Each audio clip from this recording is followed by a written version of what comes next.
Education, the board meeting of the Board of Education for April 21st, 2020 is called to order. For tonight's meeting, any item that will be voted on has been posted as required by state law.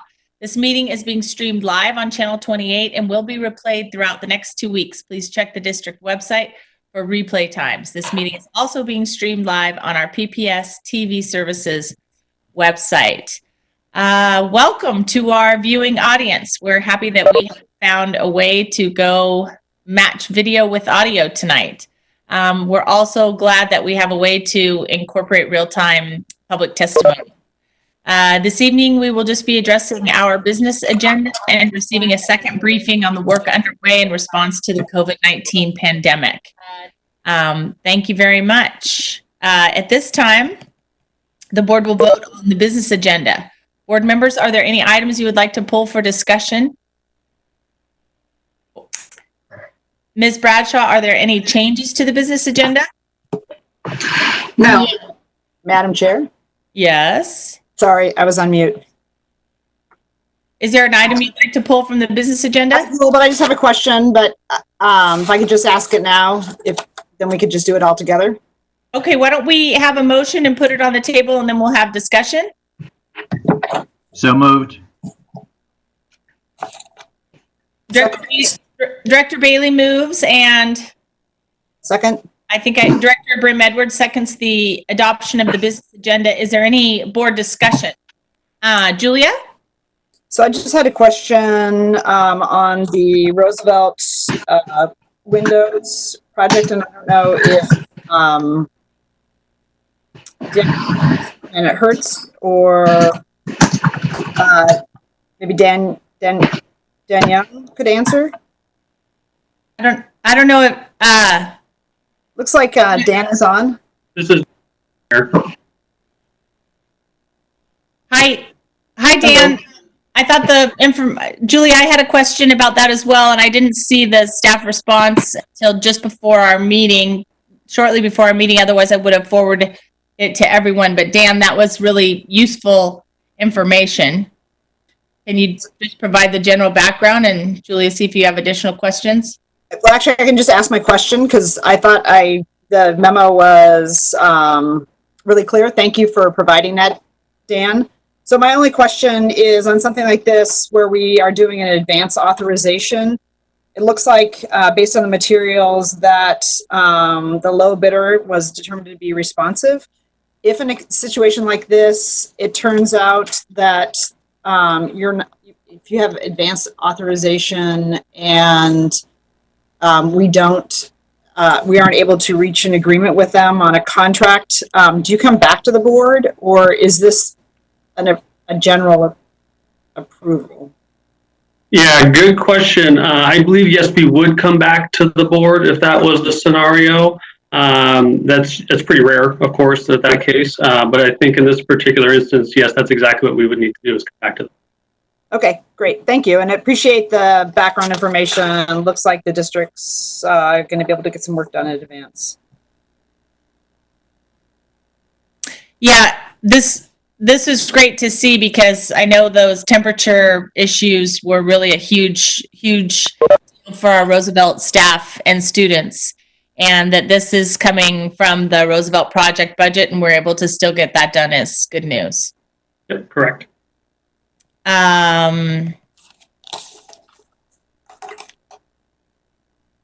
All right, the board will now vote on resolution 6095 through 6100 in the business agenda. All in favor, please indicate by saying yes. Yes. Yes. Yes. All opposed, please indicate by saying no.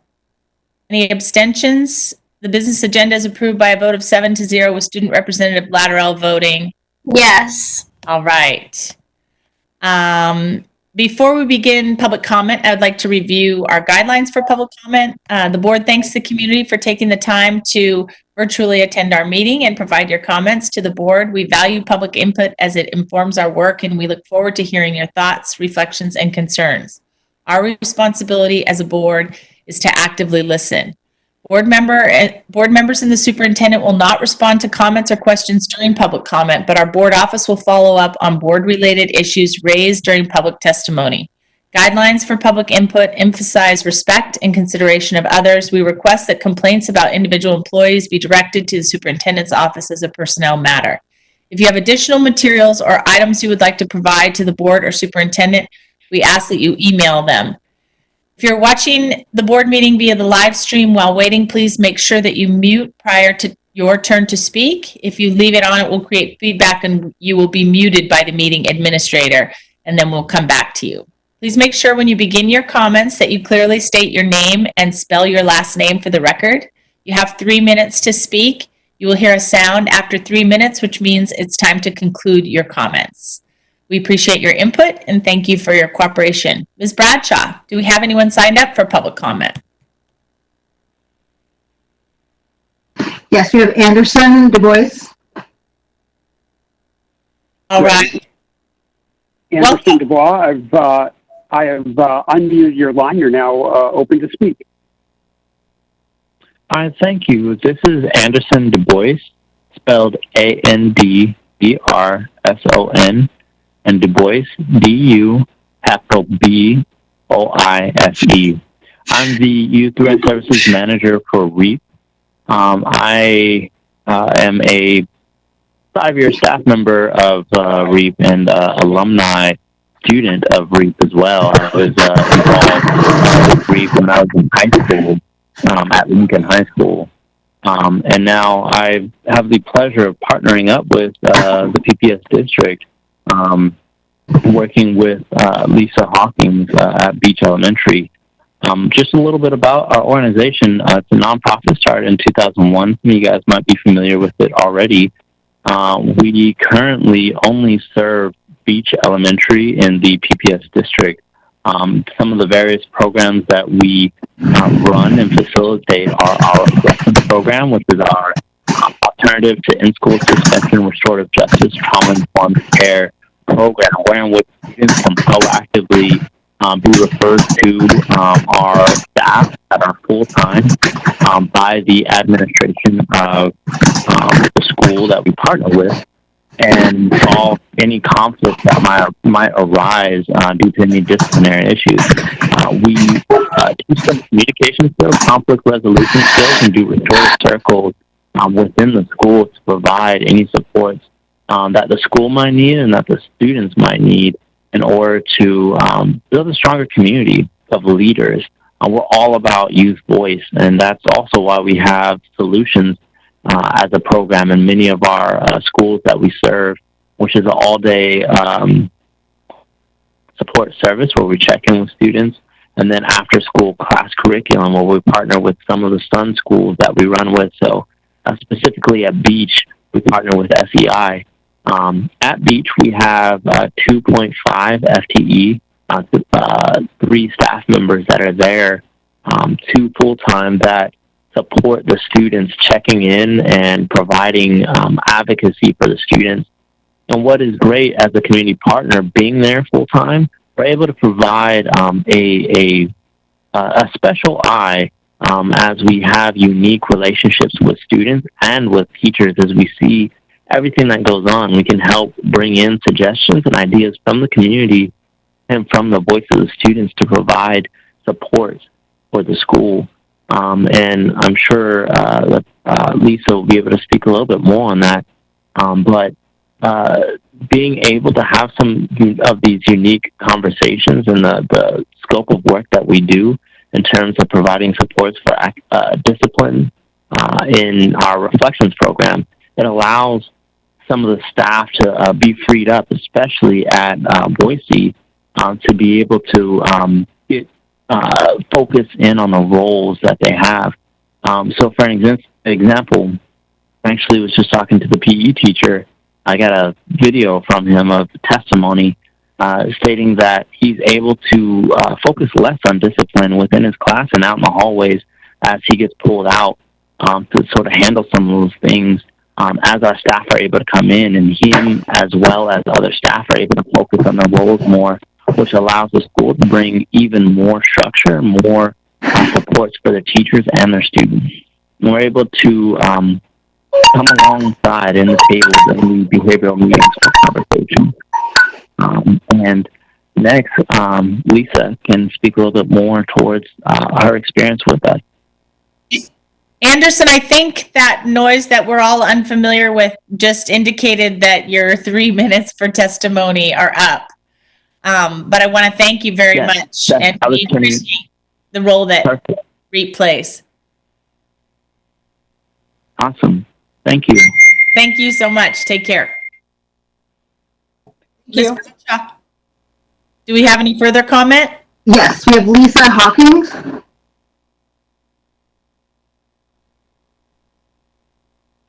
Good evening. My name is Lisa Hawking. My last name is spelled Hawking. I'm appreciative of this opportunity to provide public comment about our partnership with REAP. A quick but deep thank you to Area Assistant Superintendent Keely Simpson. I'm extremely grateful for her vision and advocacy for REAP to begin working with us last spring, because the benefits to so many of our upper grade students, especially our students with more complex needs, and also many of our students of color, are great.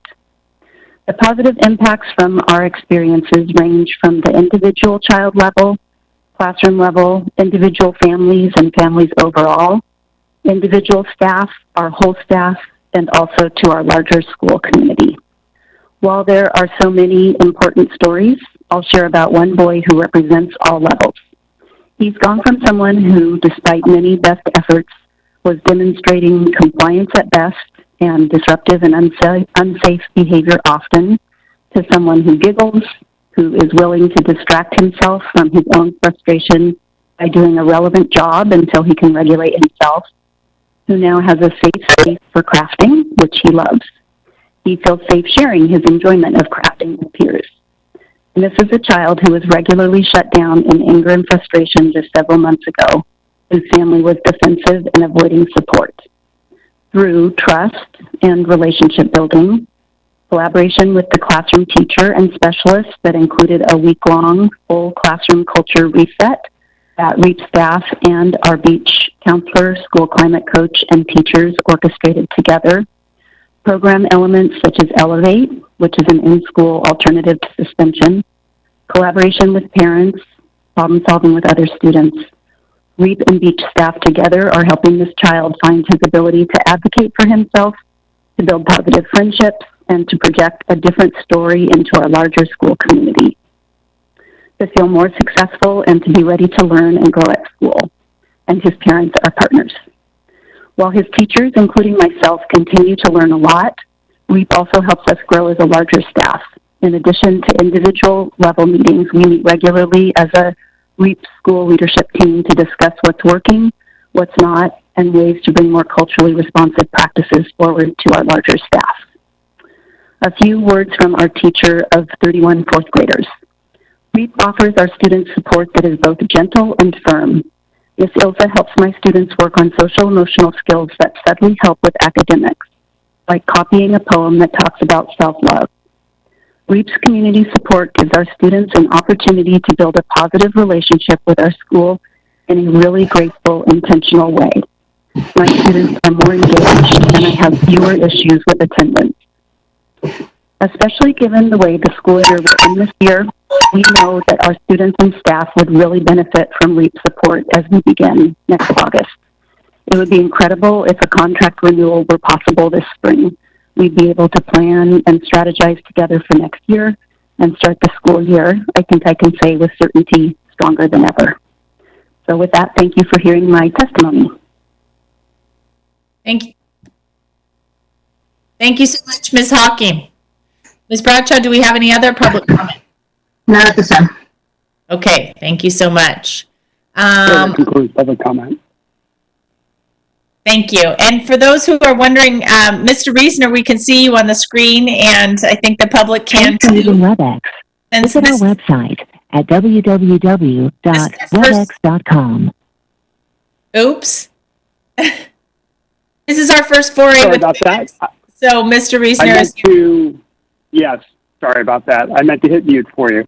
no problem. Just here to provide some support with the platform for our maiden voyage this evening. So thank you, and that explains to everyone your helpful smiling presence there. Okay, Maxine, our student representative, would you like to provide a brief report tonight? Definitely wasn't aware that I was providing a report, but I can sure talk for a few minutes about just like what's going on. I think even if you just want to share about your experience as a student in virtual learning land, we'd all be anxious to hear about it. Yeah, sure.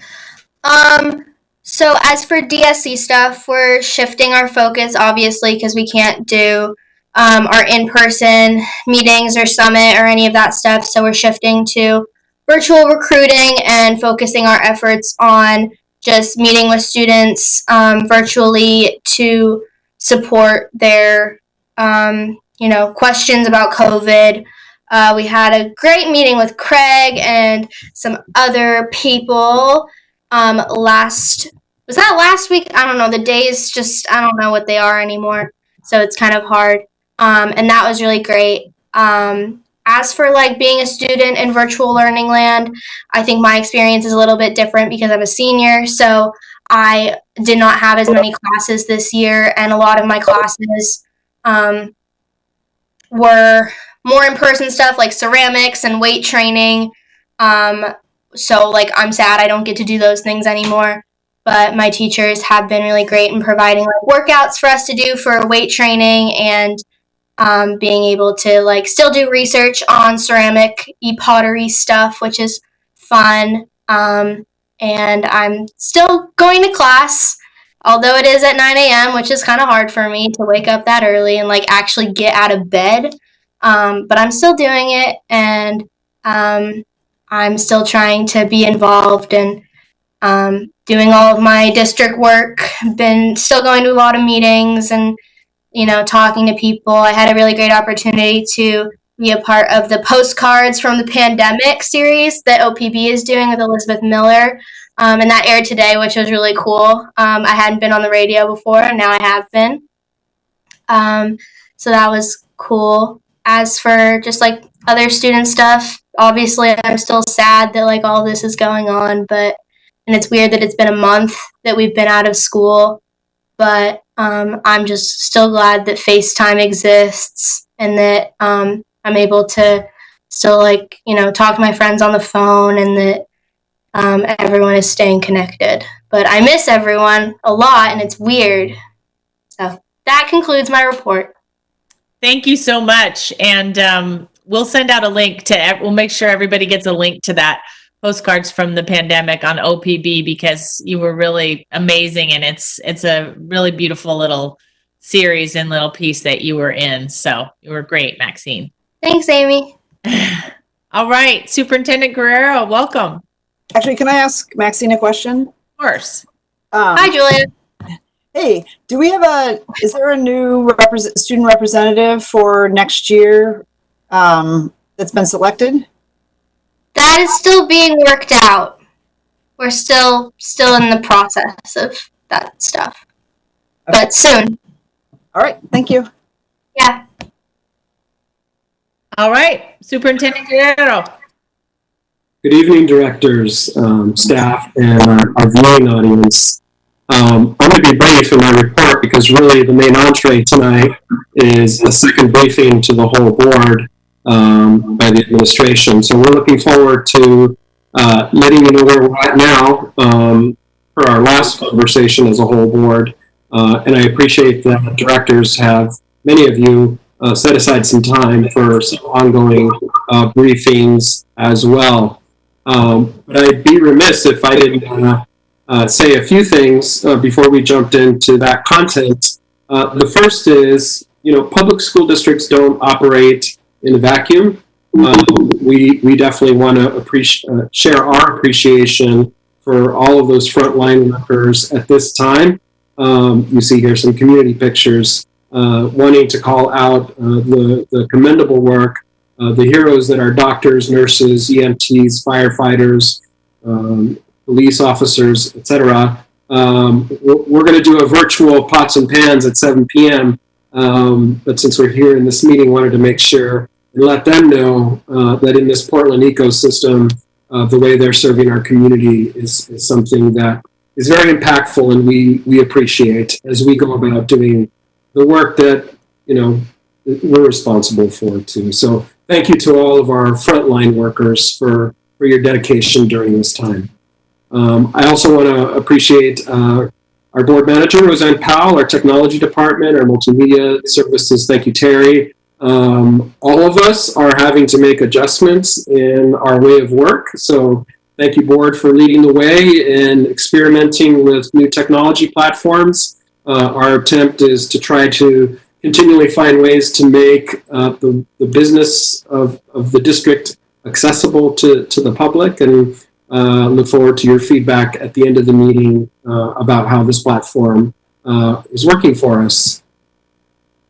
So you're going to hear this evening our cabinet members and leaders sort of cycle through a variety of topics and work strands that they have worked very diligently and purposefully to stay on top of. And I just want to call out up front that there's a few guiding principles with which we've been trying to observe in this process. One, of course, to make sure that we're providing those essential services to students and families, that we, in fact, maintain continuous learning opportunities for our students. We're going to hear a lot more about that tonight. And then, as importantly, and I appreciated Student Representative Latterall's comment, the importance of doing our best to encourage and maintain connections between students, their teachers, and other school personnel. While the campuses are closed, we don't want to lose that notion of school community. And if you've been following some of the social media, there's many examples of how our educators are working towards thoughtful ways of maintaining that sense of school community. So thank you to all those folks for that work. And then I want to mention something that may be a little bit disconnected or directly unrelated to this COVID pandemic. It's a reminder that there is still this other ongoing work occurring in the school district. And I'm referring to things like our school modernization efforts. So even as construction and the workers take their own precautions, we maintain steadfast our ambition to stay on track with those projects. And not unrelated, board members heard recently that, and thank you to our Deputy Superintendent Claire Hertz and her finance team and council, we had some bond sales recently, and as we carefully monitored those sales, we actually found a really critical time window that proved economically advantageous. And I think just another example of how the voters and our supportive public is continuing to visibly see the construction, but also us who work diligently to be good public stewards of resources and, in fact, find opportunities to leverage additional funds. So we're pleased with that. We know that those dollars will continue to support capital improvements. I want to remind people it's not just about these fabulous high schools. It's about the health, safety, and school security upgrades across so many of our campuses. Much of that now due to some deferred maintenance over the years that we're able to pay attention to during this closure. And so that work continues. So I just wanted to sort of put a plug in there, a commercial, because we have some hardworking staff and construction companies who are doing work at our schools in the way that maybe isn't visible in some of the other work that we're going to talk about. So, and then finally, I'll just mention before we jump into our briefing that we're not operating in a vacuum here. We're continuing to stay in constant contact, not just with our own essential services staff or staff providing many of those supports. Our COVID task force continues to meet on a daily basis and often through the weekends. We are continuing to collaborate with our neighboring school districts here in Multnomah. county, and we're staying in close contact with our peers around the state, as well as the Department of Education and member districts of the Council of Great City Schools. What's clear is that many of the themes that we're going to be talking about tonight are similar challenges and opportunities, some would say, that other large urban school districts are also facing. So it's helpful to know that we're not alone in this effort, and that everybody is trying to find a thoughtful path forward. So I'll pause there because I think we're going to focus most of tonight's agenda on providing the board with a second briefing.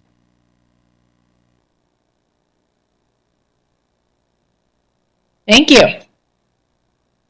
Who's up next? Well, I am.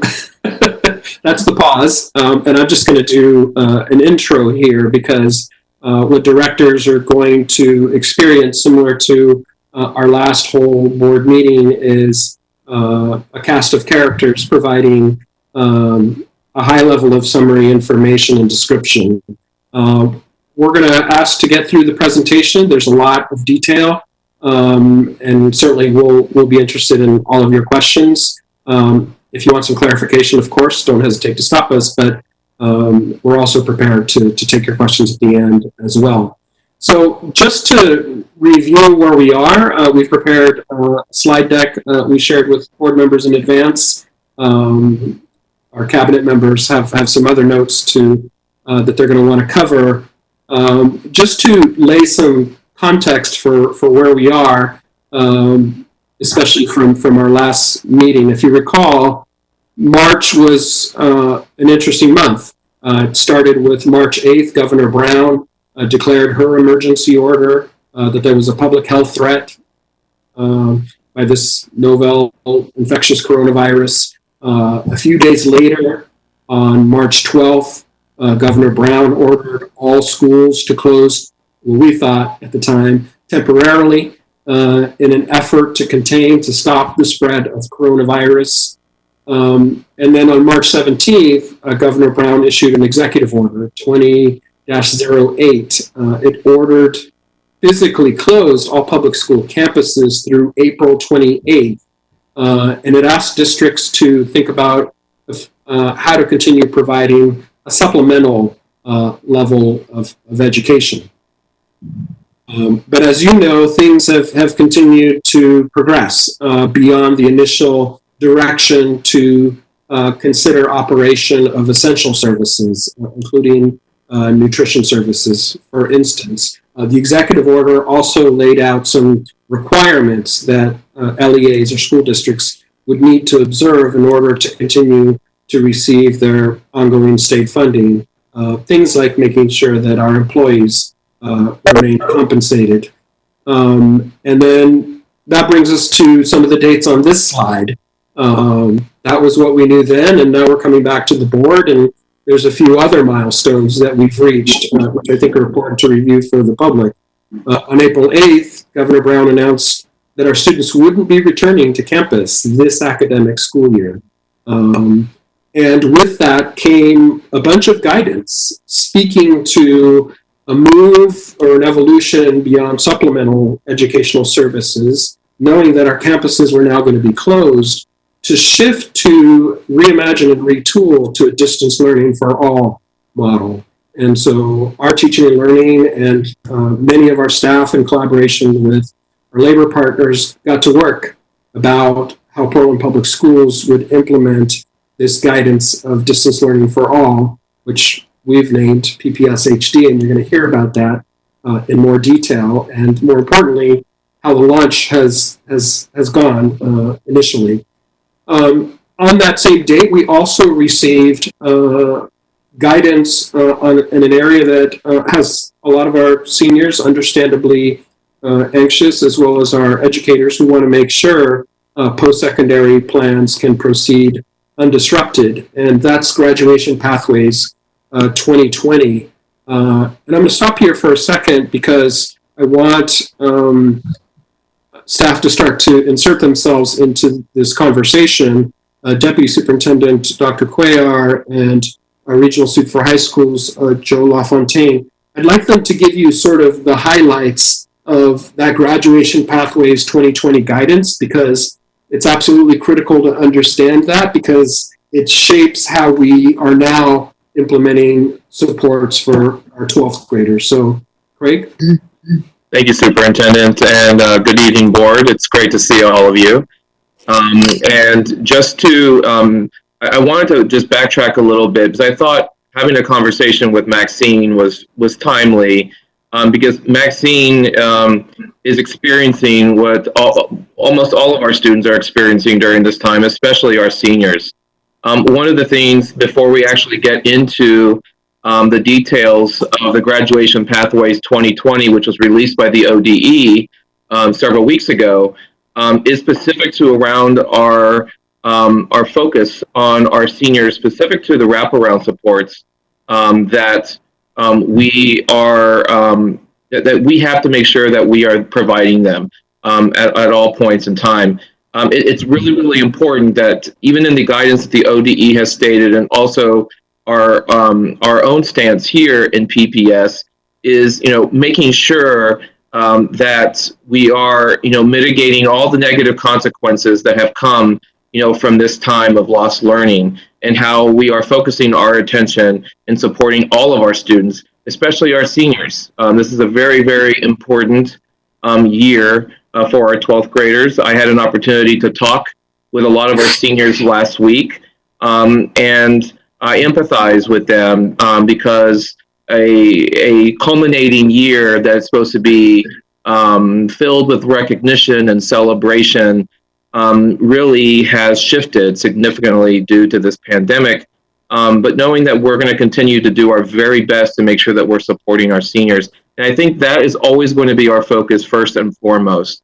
But I will go ahead and turn it over to Mr. LaFontaine, our Regional Superintendent of High Schools, who's going to walk us through some of the graduation requirements and the modified requirements based off of the COVID-19 shift. And then Joe will also walk us through some of the work that he and his teams, as well as the OTL department and a lot of other departments, have been doing to make sure that we're making this experience as smoothly as possible for our seniors and staff. So Joe?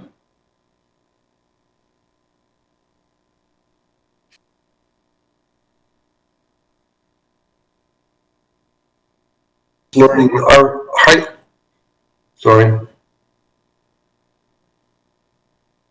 Yeah, I am. When we first saw, can you hear me okay now?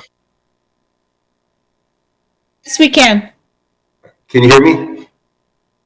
Yes, we can. Okay.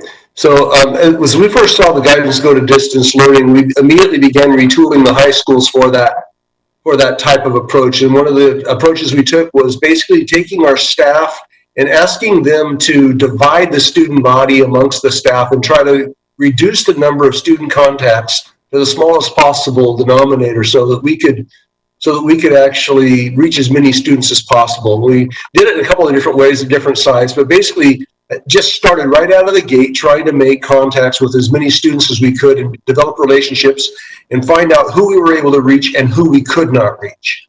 And that work began actually the week of April 8th. And so we've been working very diligently on trying to build those contacts and reporting each week on what the contacts look like.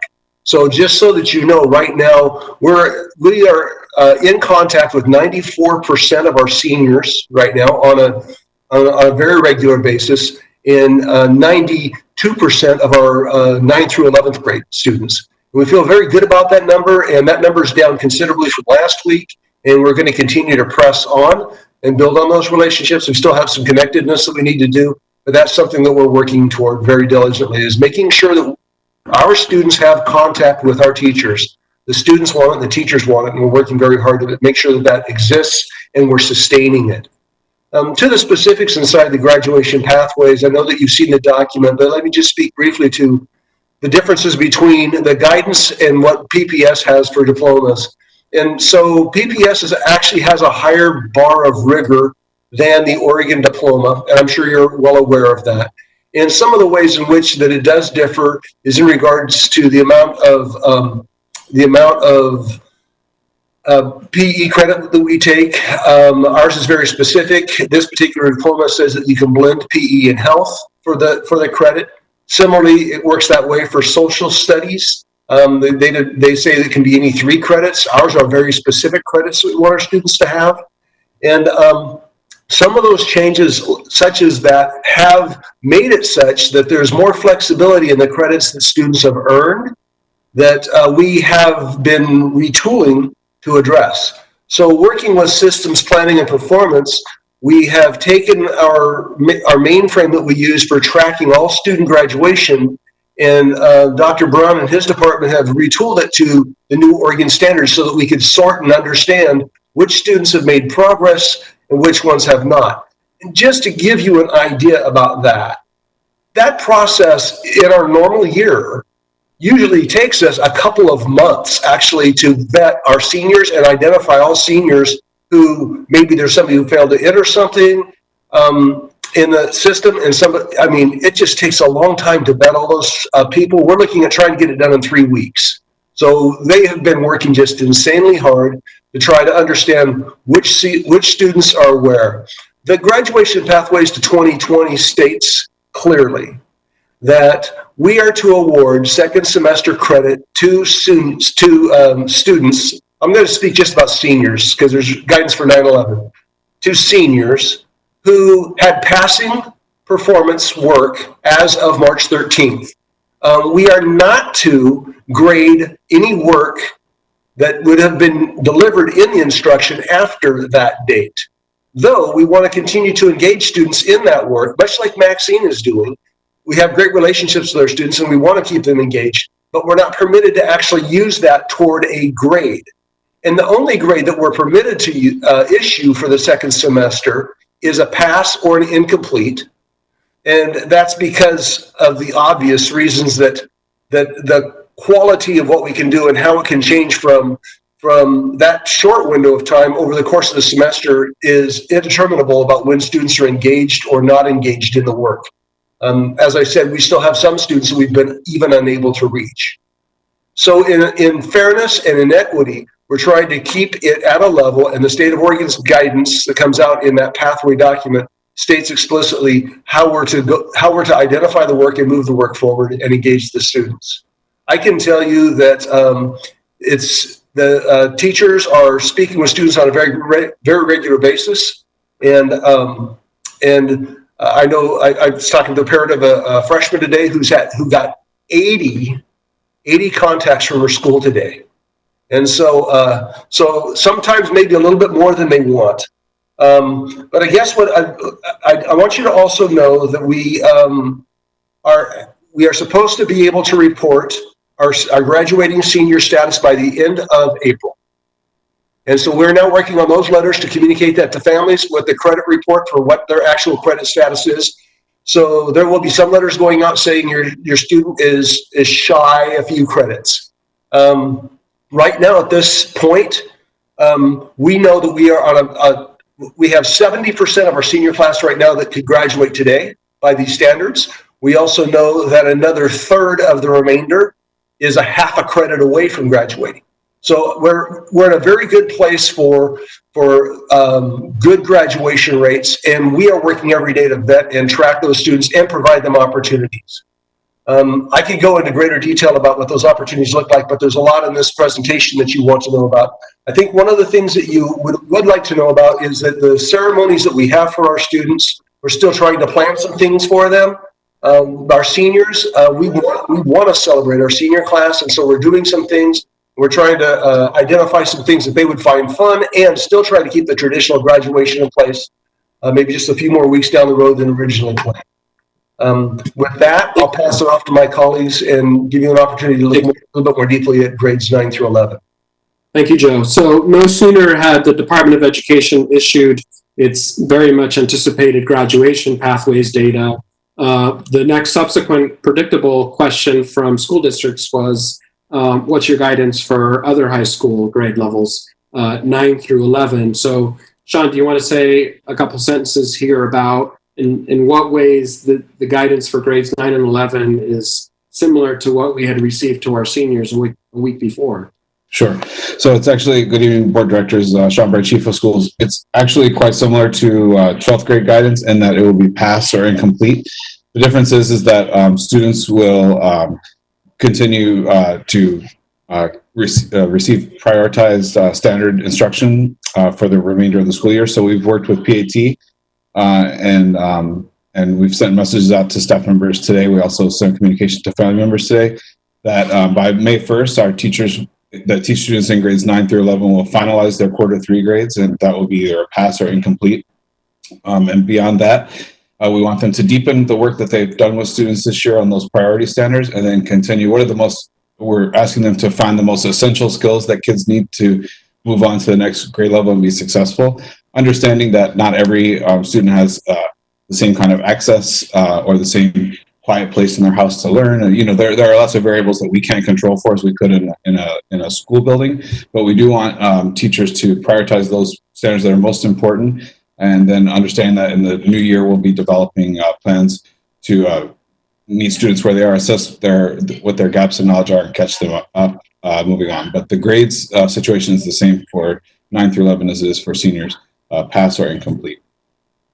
Thank you, Dr. Bird. So as the board can see, this is a different way of conducting business or requirements of expectation for high school age students. So the State Board of Education actually had to convene to establish temporary rules, specifically where they touch upon Division 22 regulations. And so the State Board met on the 16th. It made those adjustments in a number of related areas, including what does it mean for students who were due a seal of biliteracy, for instance? What does this mean for accounting? What about free and appropriate education for students with disability? And those temporary rules were all passed by the State Board on the 15th, the 16th, that is. The following day, on the 17th, this past Friday, superintendents were able to receive a preview from the director of the Department of Education regarding the rest of the grade levels, K through 8. That hasn't been issued officially, and we don't expect it to change substantively from the draft that we saw, which will likely and essentially maintain sort of that continuity across all grades, where students won't be penalized for any work after the school closure. So it will call out those efforts for continuity of learning via the Distance Learning for All guidance, but is not intended to academically harm or penalize our students. So we're waiting for that guidance to be officially posted, but essentially you'll see the experience looking somewhat similar K through 12. So why don't we go on to the next slide? And since the meat of it is this, in fact, this distance learning plan, board members got an initial sort of sense of how we were thinking about this, and had talked about how we were, what the elements of our home-based distance learning plan, recalling that distance learning doesn't mean only virtual or only technology-based, but rather encouraging learning to happen while students are off campus. And I want to turn it over to Dr. Cuellar and Dr. Valentino, who are going to talk about how these distance learning components look, how they've begun to launch, how they're starting to materialize in the experience that our students are having across the school district. Thank you, Superintendent. Craig Cuellar, Deputy Superintendent. We're going to go ahead and go into an overview, hopefully being able to provide you some good information in terms of all of the different pieces that go into building our PPS HD platform. I do want to make sure that we preface everything that the launch of the PPS HD is directly aligned to the 4 guiding principles as outlined by the Oregon Department of Ed, which is a focusing on ensuring safety and wellness, cultivating connection and relationship, centering all of our decision-making and efforts, especially on our academic expectations around equity and efficacy, and then of course, learning through a platform of innovation. And so the team has worked extremely hard on putting together a virtual learning platform that aims at making critical connection with students, but also keeping the academic and enrichment, moving forward for kids. The team has started working on this actually on the onset of the closure. And one of the things that the superintendent stated at the last board meeting was that we didn't necessarily have to wait on the guidance from ODE. The team around the clock in a lot of different task forces and work groups have actually been putting together this effort. On week one of this effort was truly aimed at reconnecting and re-engaging with our students. And we're using a platform that Don will talk about a little bit later called the Remind platform. That's really one of the main tools that this team has been using to engage and connect with students during this time. With that being said, I know there's a lot that goes into this, and I definitely don't want to steal the show from our Chief Academic Officer, Dr. Valentino. So I'll go ahead and turn it over to Luis, who will lead us into the body of this work.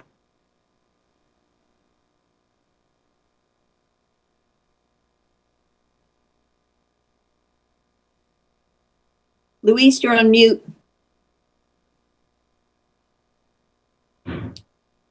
Luis? Dr. Valentino? There you go. Yes, hello? There you go. You're on now. I'm okay now? Oh, okay, apologies.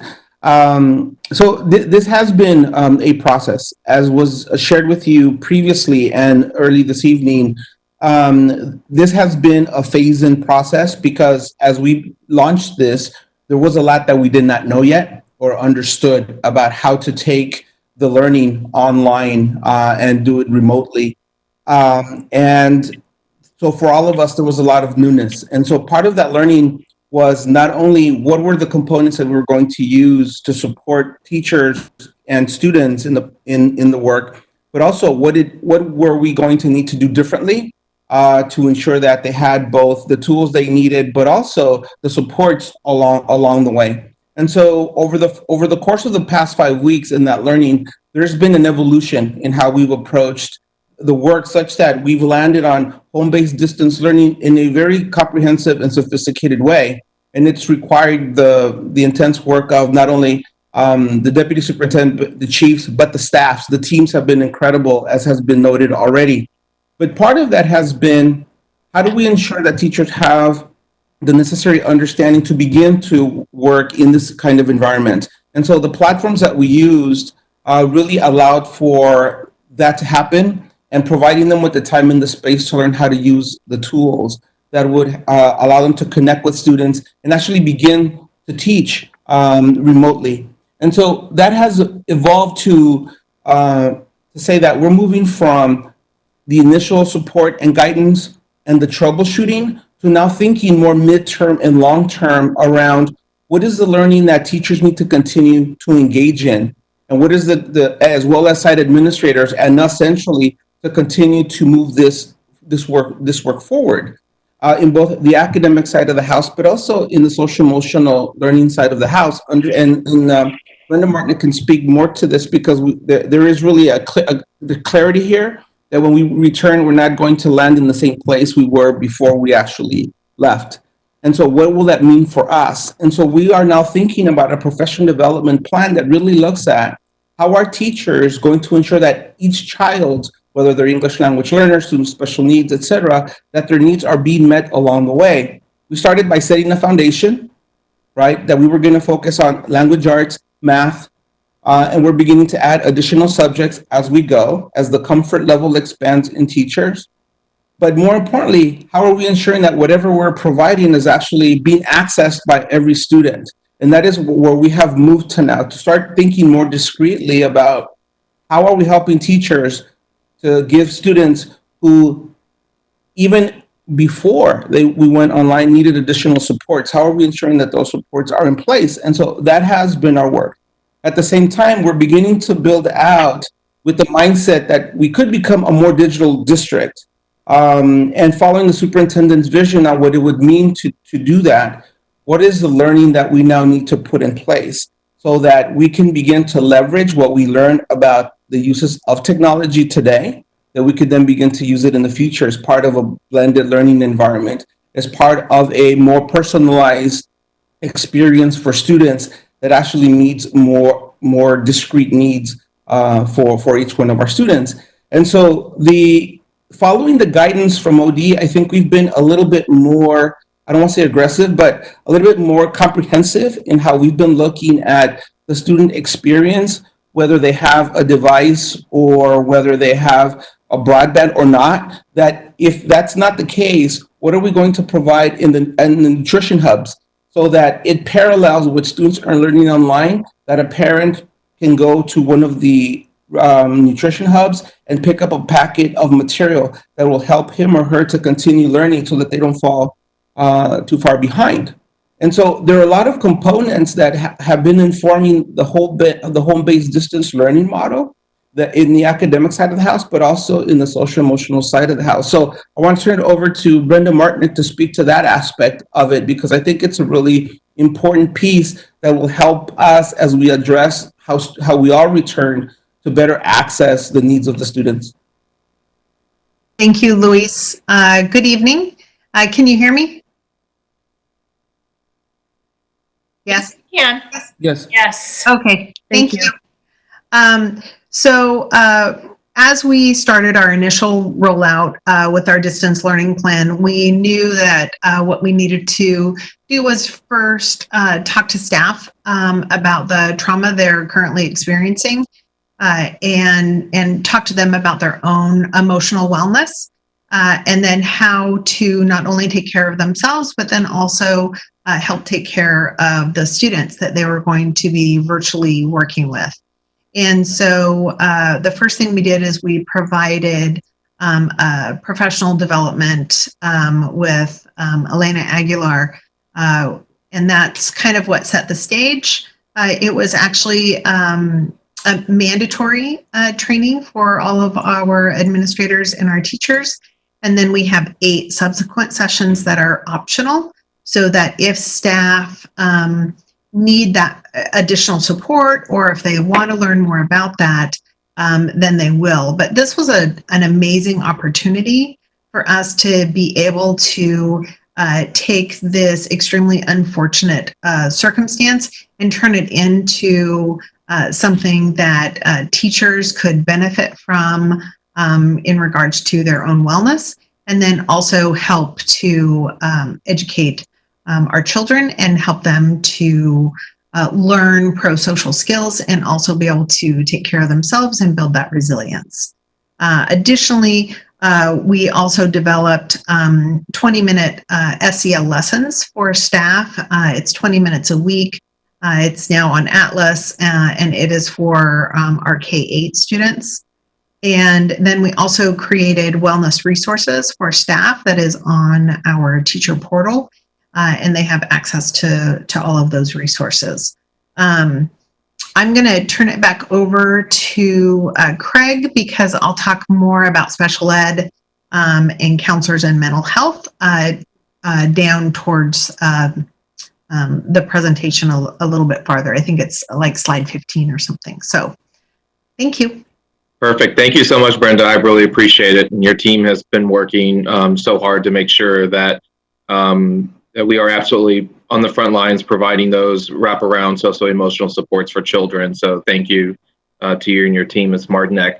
I also wanted to make sure that we allowed the opportunity for Mr. Wolf, Don Wolf, our Chief Technology Officer, to talk really quickly with an overview of some of the tools that we are using for our PPSHD platform.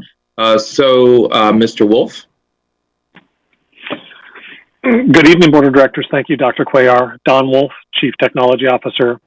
From the outset, and I will try and be brief here, but I'm excited about the work that has taken place, is in shifting an entire district from an in-person instructional delivery where you can call people up and get access to tools to shifting it all online, there's a very clear need of how we're going to centralize that. How are we going to make that easy and available for teachers and for students and their families to be able to find? So along with folks in the Office of Teaching and Learning, the Learning Technologies teams have taken 2 existing student portal and teacher portal, which were a collection of 6 or 7 links on each one of them, and really built them out into be a resource portal for where staff and student can go to find the key and the primary tools that they're going to use. During this closure, we have settled on Seesaw as a K2 for our younger students for their learning management system, but we haven't licensed, or because of the COVID closure, the licensure extends all the way up to grades K8, and we're finding some usage there as well. In that particular learning management system, just this last week alone, there have been 100,000 posts from students and from teachers of sharing their work, what they're doing, and how they're engaging in that work. So that is the primary platform for the lower grades. Grades 3-12, we're using Google Classroom. The usage of that has exploded. There's been a large push in there for staff and teachers. We've got 60,000 assignments that have been shared and responded to from staff and student throughout that as well. I don't know if we want to talk about one of the primary tools that we've implemented during this time in response to moving from a place where all of our teachers had access to a phone to reach out to their families and to their students, and not having that when they go home, not wanting to necessarily expose their home cell phone number or their private numbers. We implemented a program called Remind, which allows teachers to engage in mass with a large classroom, with an entire school as a principal from a district level, and to be able to have those direct one-on-one communications. We were able to stand that up pretty quickly, get teachers trained. We're refining some of the rough spots, but at this point last week, there were over 438,000 messages communicated to our families and to our students directly through the use of that platform. So keeping our folks engaged and knowing that we're here with them, that we're part of the solution for them, and making sure that they know somebody is going to reach out to them and they have that communication back to the schools has been a big part of where we're trying to go with this. Dr. Cuellar, is that? That is perfect, Don. Thank you so much for the overview. I'm sorry. Can I just ask a clarifying question? It's Julia from Edwards. I just wanted to make sure I had those numbers. Was the 100,000 posts was at the elementary on Seesaw? Is that was on Seesaw? And then the 60,000 was on what platform? That was in Google Classroom. Okay. And the 430, which was on what? 438,000 was on what platform? That's Remind. Okay, great. Thank you. Mm-hmm.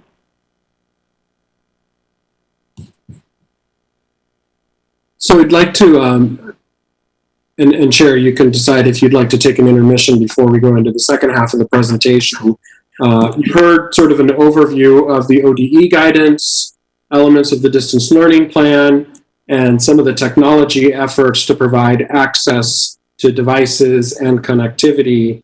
And then want to talk a little bit about, in this closure, we know communication is critical. We go back a slide here. Could I ask our communications department lead, David Roy, could you speak a little bit about what have been, I think, pretty broad efforts at all levels of the organization as we've made this shift? Communication of expectations has been an ongoing effort. David? Yeah, thank you, Superintendent, and good evening, everyone. I know we will talk in a few moments about sort of overall communications efforts since the beginning of the closure, but regarding PPS HD and moving at the speed that the district had to move, it's been really important to make sure that we are regularly and robustly informing families about kind of the what's and how's of PPS HD. So I'll mention a few of those efforts in support of my colleagues who have just spoken about this. The centralized resource for families is on our website, so pps.net/HD. We started that immediately as we rolled this program out. It is a centralized resource. We planned, branded, rolled it out on April 2nd.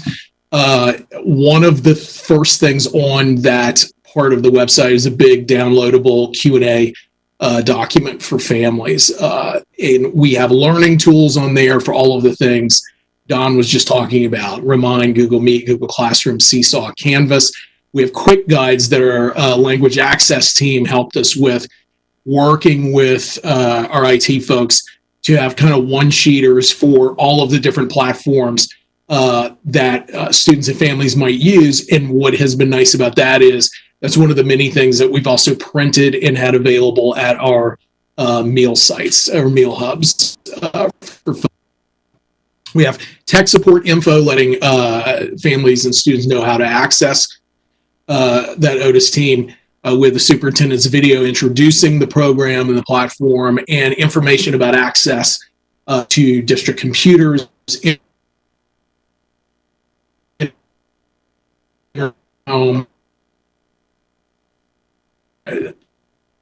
Talk already about sort of from the expectation standpoint. Right now, besides that Q&A, we have a few things. We're shifting more to that mode as we get more guidance, and we are a couple of weeks into this. If you, I just ago got an infographic and one pager that we're going to send out tomorrow about hours per week expectations by activity type and grade level for families, and hopefully provide a little more clarity there. Information about what teacher-led activity is against student-led activity, and we think some helpful advice in a really easy-to-read format. We messaged about high school senior guidance on April 10th, grades 9 through 11 guidance today. We expect from ODE K through 8 guidance this week. We've also updated students and families about assessments, including MAP, AP, IB.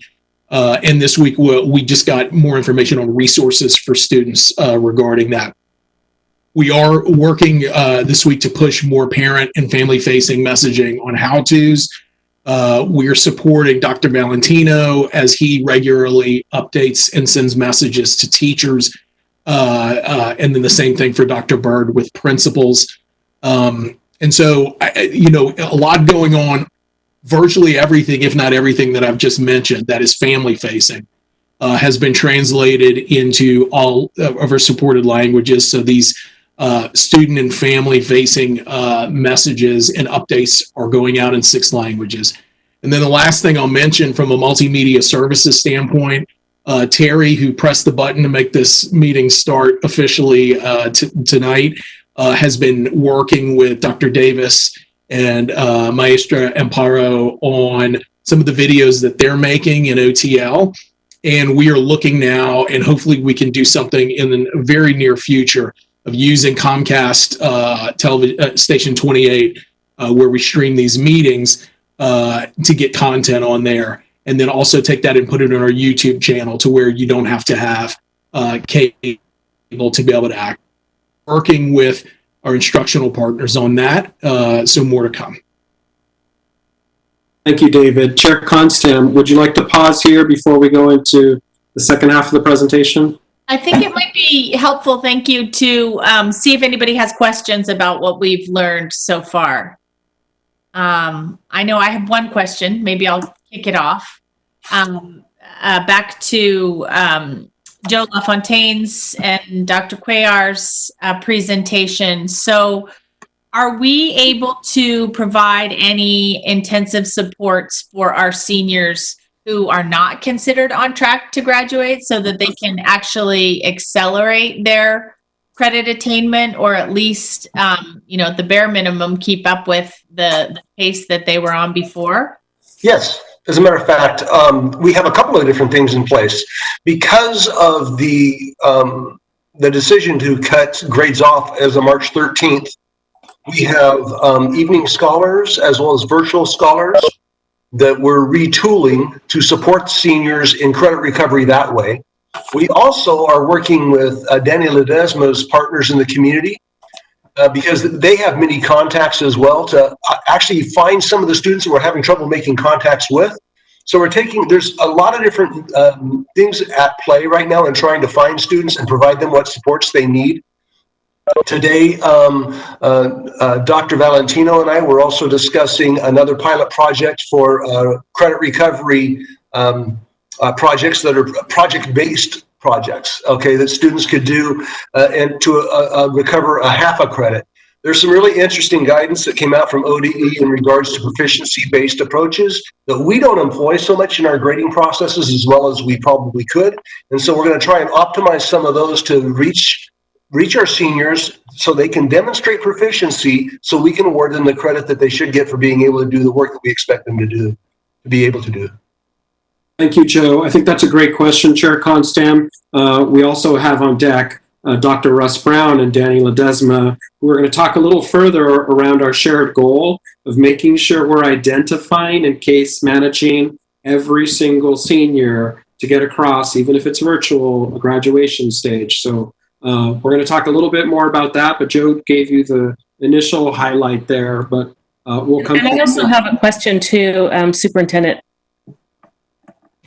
before we move forward. I think you can go ahead. I just wasn't sure if I didn't mean to talk over you. So thank you. I had that same question about how we're working with seniors who aren't on track, and glad to hear that we're reaching out and being proactive about that. But I have another question about how we're tracking online attendance and what the expectations are for the teachers. Are teachers tracking online attendance for the younger kids? How are we maintaining contact with students and parents in this time? And does that burden fall on the parents, or are there other staff such as family engagement staff or social workers in the building that are doing that contact? Dr. Bird or Dr. Cuellar, do you want to review the expectation that we've received in the guidance around attendance or recording of contact with students? Thank you. Sure. So teachers are not taking attendance like they would in a regular classroom. However, with the Remind app, they are able to track the contacts that they're making with students. So the Remind app has an archive feature. So if you send a text message, it archives. If you send an email, it archives it. So we are able to keep track of how many kids we've been able to get a hold of, how many families we've been able to get a hold of. And then we can have, our principals have done an excellent job and teachers have done an excellent job of tracking down families that they've not been able to get a hold of. There is a document that was produced that was shared with teachers to indicate the expectations, and it's different for grade levels, but basically there's an expectation for contact every week with your students. In the secondary level, it can be synchronous or asynchronous contact. So a teacher could go online and have a class and teach the class, or they could record something and put it online for students to do, and then they have office hours where the students can just come and check in and get additional help for other things. The same is true for elementary school. There's a weekly contact expectation, and it's sort of ramping up over time. So it started out with as a 20 minutes contact to really check in with kids to make sure they're okay, and then now it's ramping up as the weeks go on. But the reason that we implemented the Remind app was so that we could track the contact that we're making with families and make sure that that it's not only for academic contact, but also to make sure they have what they need, and if they need assistance or other social services, that we can put them in contact. Our counselors have been working to do that as well. So we're trying to provide as much wraparound service as we can for families at this time. That's fantastic. I guess I was wondering if we had a way not only to just track that, but to notice trends. For instance, if you have 28 kids in your class and there are 4 kids that regularly don't show up, or do we have a way to contact those families or those kids? But by the way, thank you everybody for pivoting so quickly to do this and work in such a different way. But yeah, I was concerned about if we're able to notice trends and who's not showing up. Not that we're taking a strict attendance for punitive purposes, but so we're able to track who we're not reaching. So yes, we do, and our principals and teachers are maintaining those that information, and have, you know, they are working with us if there are people that they can't get a hold of. You know, they're working with a counseling office and other offices in the district to try to help track people down and make sure that they're aware.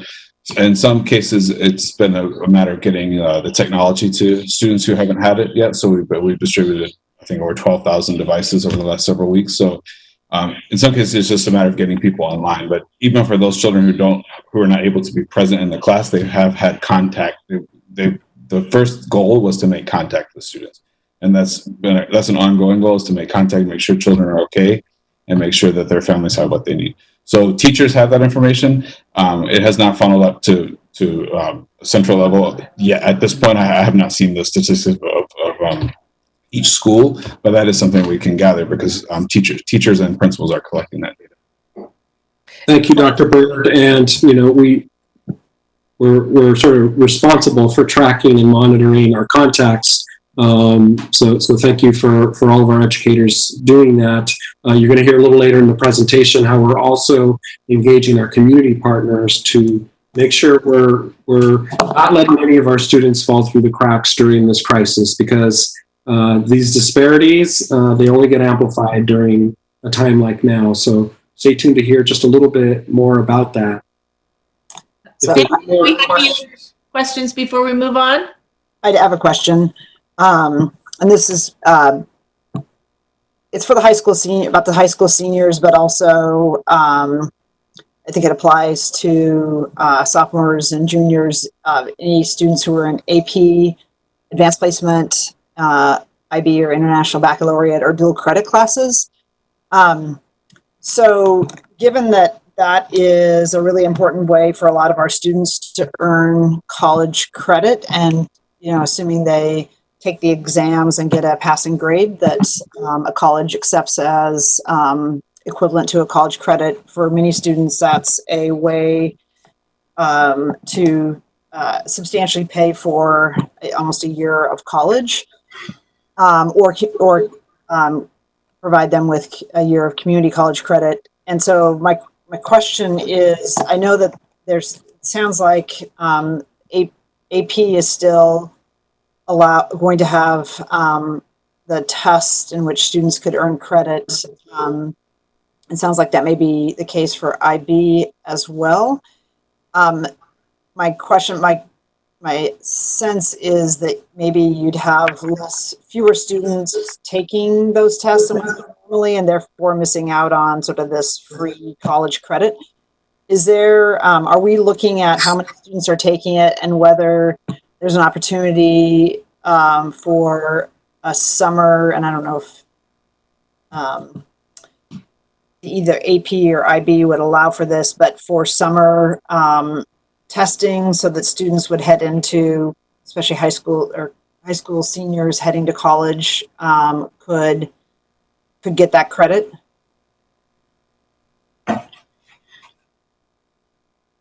I'll answer part of it, and then I'll flip it to Joe. So we have a couple of scenarios. We have students that are enrolled in dual credit courses. They are still continuing their courses, and their college grade, they'll get a letter grade for that course if they finish. That validates their high school credit. So they can make a B in the college class, get the credit, and be transcribed on our college transcript rather, and they get a P passing on the high school transcript. The AP students are allowed to take the exam. But the testing window has not changed for the exam. There are AP teachers I know, because I've heard from many of them, are reviewing for students for their AP exam. I don't know, I don't have information on how many students have elected not to take the exam. I'll throw it to Joe for that part, but I don't believe that AP is considering offering an alternate testing window right now. But Joe, do you know any more about that? Yeah, Dr. Bird, I think that's pretty much it. Those programs, we would have to hear from those programs to move those timelines back. Those aren't really things that we have much flexibility in determining ourselves. I do not know any answer, Director Bream-Edwards, in regards to students who may have moved out or opted not to participate. That's a really good question. That's one of our primary goals that we have in the high school, and I'd actually like to know the answer to that question myself. So I'll look into that and respond to you offline. Yeah, I'm curious because, so just having had students in, two students who were in IB, is that getting that content for the, 2 months before you have your exams was really critical. And so I'm just, given this is not just obviously in Portland, but all across the country, whether there's some other way that students, if they don't get don't get the content or don't have the confidence that they're going to be ready for the test, whether there's some other mechanism that we could provide them, just because this is their sort of last chance to get that free credit. The one thing I will say is the IB program has a very strict scope and sequence to it that is actually international. It's not something that we determine. And so those assessments are aligned to that scope and sequence. So if we're not the only school district that's going to be in the same situation. So they need to be responsive to what the student needs are as well. And so I would imagine if there's anything coming, it'll be broadcast quite widely. But I will look into what the numbers are. That's a really compelling question. I'm concerned to see what those numbers might be myself. I have not heard any concern from any principal, and I'm in daily contact with them, about students who are walking away from those more challenging coursework. Yeah. Thank you so much. Do any other board members have any questions? Yeah, this is Rita.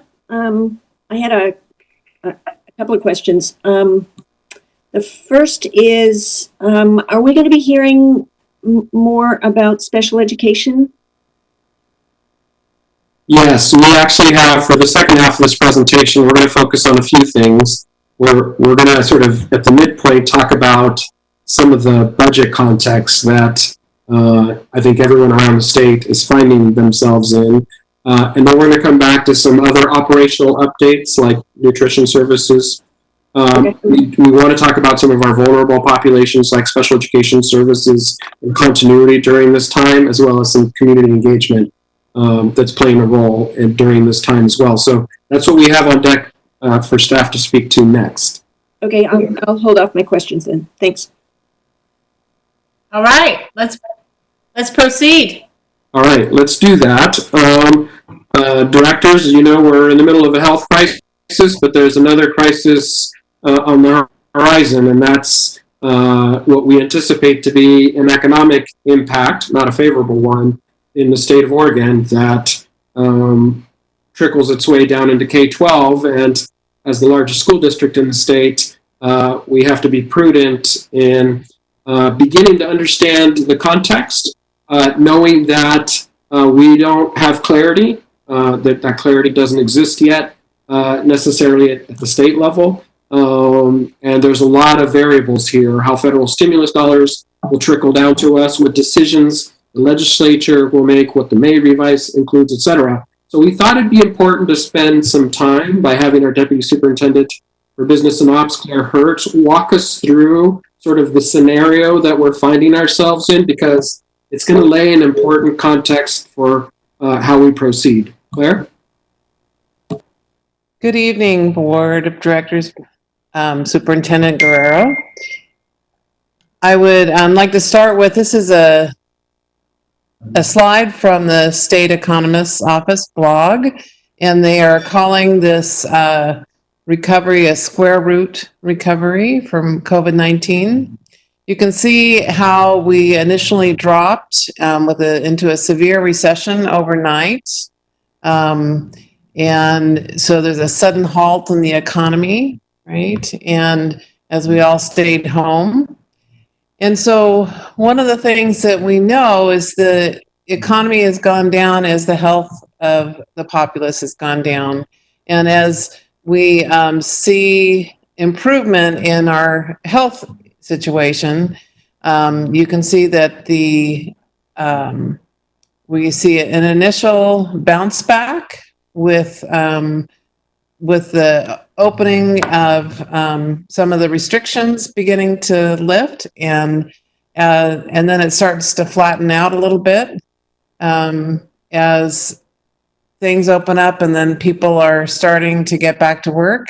And then there's multiple scenarios. It could be a pretty moderate development of growth, where you see a quicker bounce back. And then if it's a slower growth, you could see that it would take longer over a longer period of time.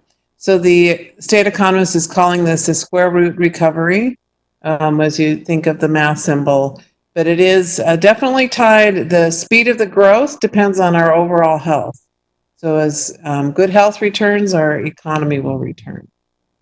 Can I ask just a clarifying question on this thing? Yes. Is there any time frame associated with this, or is this just a kind of visual help? It's to give you a sense that we fell down quickly. We'll have as it opens up, we'll have an immediate bounce back as restaurants and hotels and all of the things start to open up. And then it's unknown how long it will take us to recover. And they're saying the health will determine that time period. Okay. Next slide. So as we look at budget forecasting, there are many unknowns at this point, but this is what we know. This is the things that we are looking for as how we work to develop our budget for 2021. So we know that we're going to have a state revenue shortfall. We're hearing that from the economists. We will receive a forecast on May 20th. So we're looking forward to hearing that. And then we're also looking for what our status will be of the student investment account from the Student Success Act funding. We're also expecting to receive federal stimulus dollars. I heard this morning that on Thursday, the feds will release the allocation by state level, and then it has to go to our state, and they have 30 days to give us our application and guidelines on how to apply to receive our funding. I understand we'd receive 90% of that funding and 10% would stay at the state level. We also need to know how much our state has in terms of reserves. I'll share that with you. And then, but how much of that they're going to use towards education in first year, multiple years. There'll be some questions on how much they'll use. We also are looking at how much we need to make in general fund reductions at Portland Public. And then we also have Portland Public Schools reserves and questions on how much of those we'll use and over what time period. So if you'd go on to the next slide, please.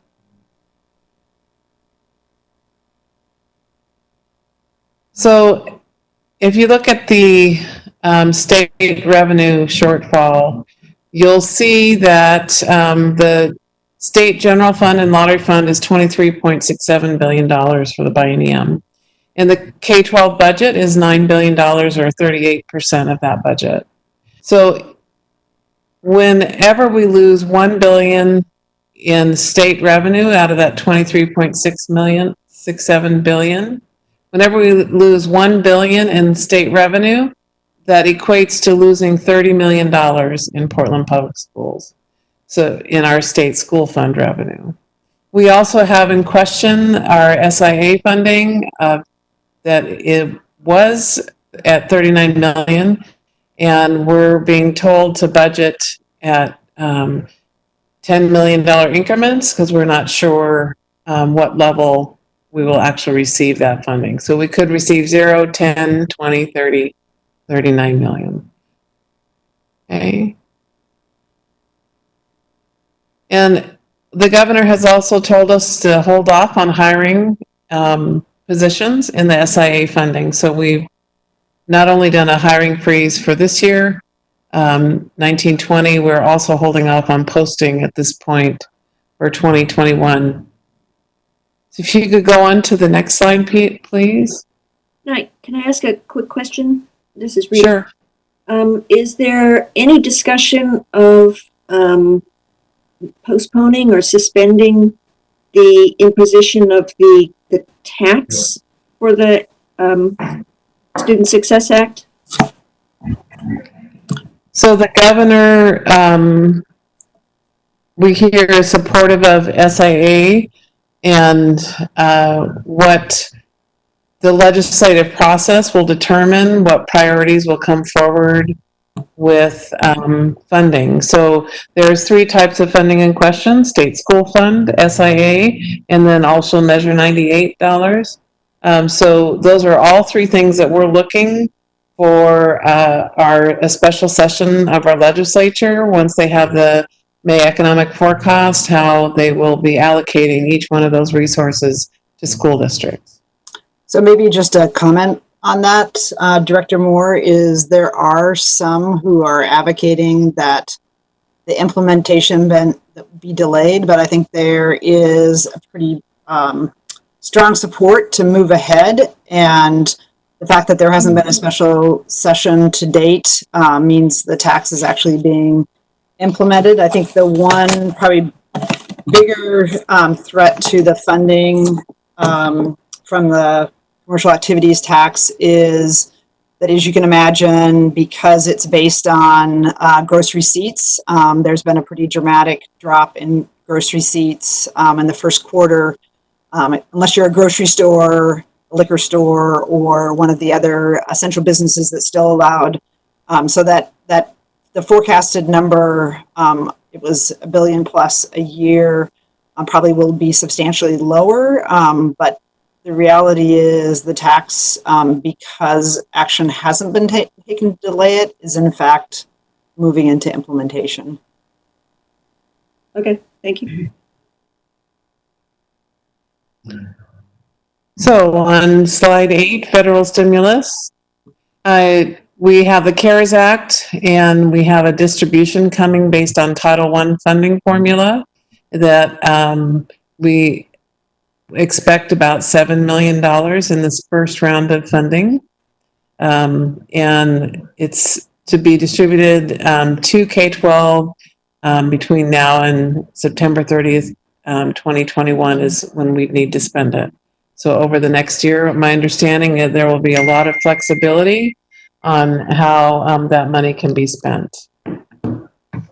Claire, question is that additional money than more than we would have expected through the CARES Act? This is the money that we're expecting from the CARES Act. It's an estimate right now of $7 million. But what I can tell you is that we don't have the U.S. Department of Education allocation yet. So this is all based on estimations that we're receiving at the national level, and then applying that to our state title funding, and then our 90% of what we would have in that Title I allocation for our district. So again, this is a very preliminary estimate number, but it is additional funding, $7 million above what we would have had from federal funding prior to the CARES Act. Great, thank you.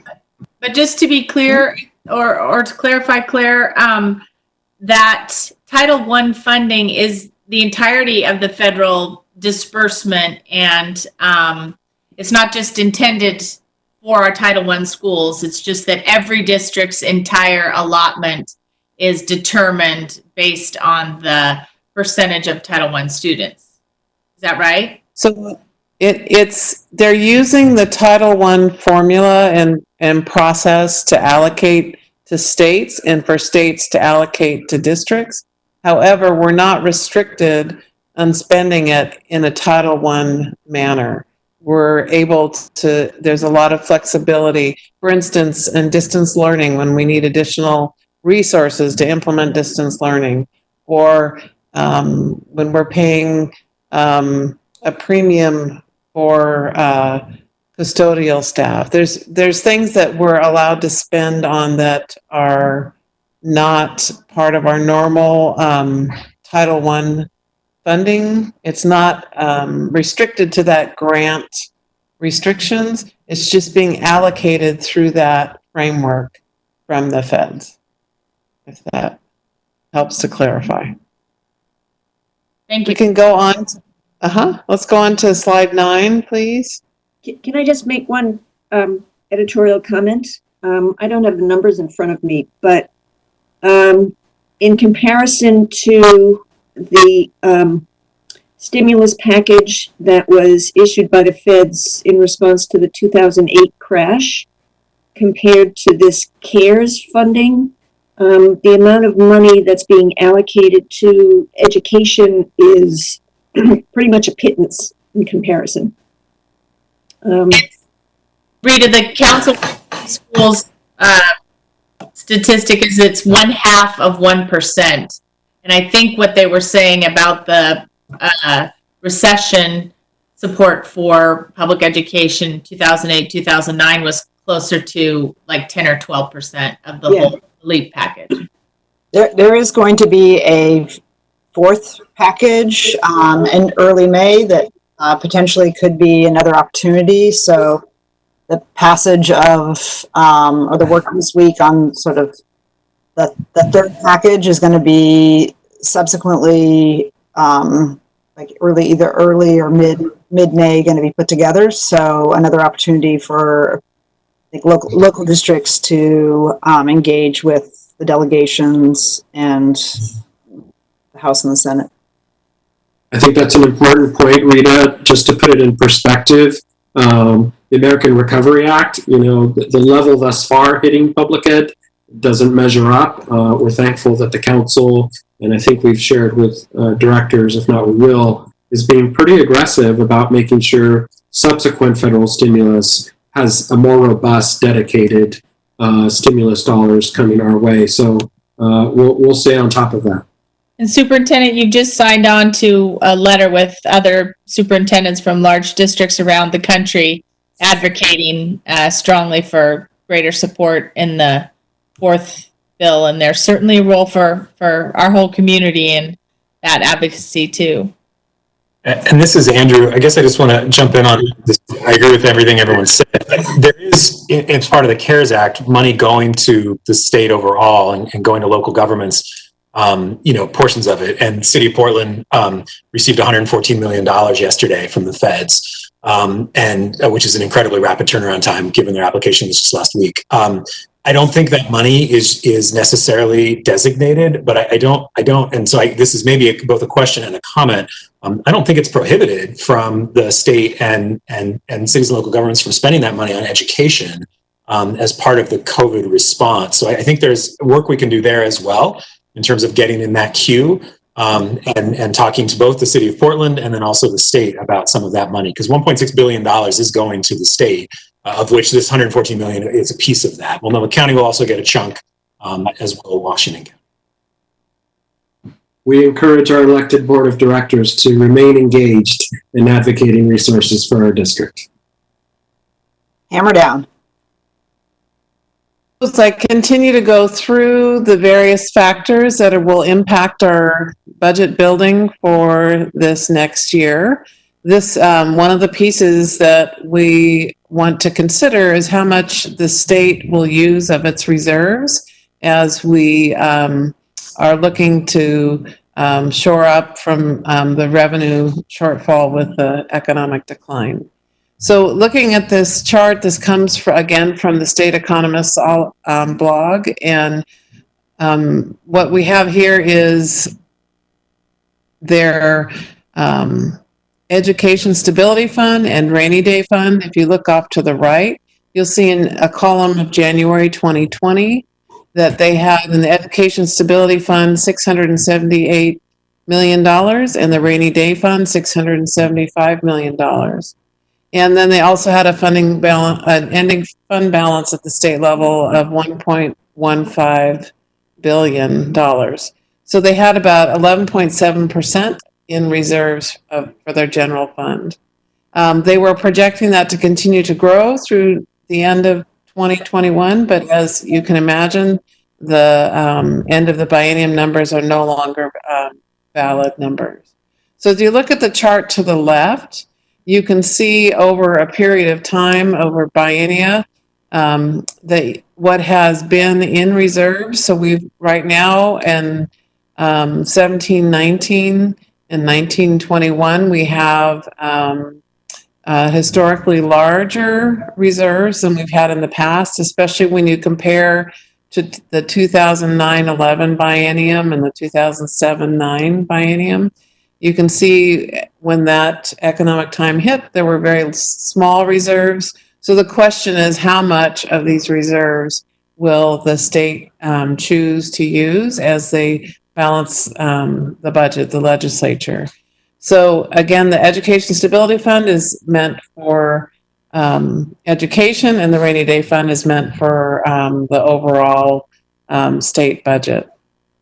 So that is a maybe before you move from that slide, I think because there's, you know, a corollary of PPS is moving from 2001 when they had no reserves. It's just really worth pointing out the sort of financial management and stewardship of both the state and the district of putting money in reserves, because the 2001-3 recession, when I was on the board before, when there was no reserves, it made cuts were made that you know, had a lot of long-term pain, and I think really credit to the district and the state to have built reserves, because we're in a much better position than we were, you know, whether it was a decade ago. Thank you. So, and if you look at with this red line, this just shows the percentage of fund balance over time. Okay, moving on to the next slide. Now turning to the PPS general fund for this year, you can see that 33% of our budget is in teaching or in licensed salaries, and we have 8% of our budget in classified salaries. And in the green, we have 4% in non-rep staff. In the purple, we have another 4% in administrators. And then the turquoise is another other salaries, things like substitutes and coaches. So all of that together, plus the orange color, 27%, is all of our payroll costs, Social Security, health care benefits, all of our payroll taxes and benefits for staff. And so overall, the salaries and benefits equate to 80% of our budget. Okay, so that leaves 20% for everything else. If you go on to the next slide, slide 11, you'll see, again, this is a representation of the 1920 adopted budget, and then you can see the FTE by type of employee. You can see we have licensed staff of 3,124, and we have classified of 1,400, and this is all in general fund. And so you can see a couple of years history and actuals, and then also last year's budget, as well as this year's budget. So overall, we have about 5,100 staff members, full FTE in our general fund budget. So that just gives you a sense of, as we're looking at how we're going to balance our budget, where we're spending our dollars. So most of our budget, by the time you pay for all of our staff, there's very, by the time you pay for insurance coverage and utilities and fuel for the buses, there's not a lot left. So when you are making reductions, it's clear it needs to come from staff. Okay, moving on to the next slide, slide 12. Just like the state has reserves, the Portland Public Schools has reserves. And as of the end of last year, we had about 40 million, or over 6%, in our general fund. And we also have a PERS rate stabilization fund that has 18 million, or about 3% of our general fund. So both of those, well, the one is definitely available to us as we try to work to balance out over the next few years. And then while we wouldn't qualify necessarily as PERS rates are expected to go down, even though we anticipate the future liability to go up, we had the same thing happen in 2008-9, and it just, because of the way they value the fund, the PERS fund, through actuarial valuation, it just takes time for them to change rates and to give all the public entities notices of rates changing per biennium. It just it seems difficult to be receiving lower rates right now because of the change in laws, when we know in the next biennium we're going to have to increase even more. So just a question in my mind. I don't know if there's anything to be done about that, but it's something that I watched happen last time, and it's sure hard to watch it happen again. So lots of moving parts still in terms of how we're going to develop our budget in balance, but we are again working on tiers of reductions. So let's go ahead and go to the next slide, 13. And we have, because of COVID, we've been tracking our expenditures. We've had additional purchases. We've spent about $100,000 on curriculum. I know there'll be more expenditures for that. We have about $80,000 we've done for cleaning supplies, face covers, and cell phones. The biggest bulk of that is all the disinfecting materials needed for all of our schools. We've also invested in Chromebooks and software and Wi-Fi hotspots and the messaging system for our staff. So all of these things are additional expenses to general fund. We're still working on forecasting what the impact of COVID will have.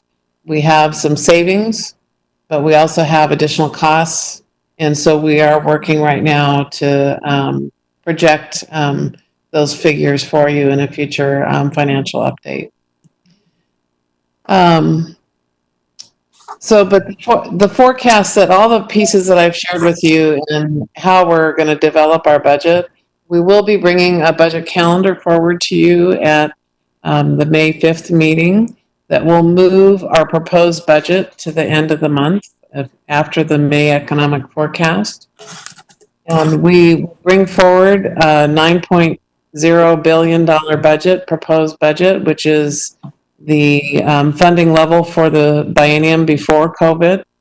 We will include the SIA funding at $39 million and the Measure 98 funding at full funding. And then we'll have, are identifying tiers of reductions because we won't really know what our budget needs to be until after the legislative special session. I can remember in the mid-2000s, there was a year that we didn't get approval from the legislature until the third week in July. I can imagine it will be difficult for our state level leaders to balance the budget.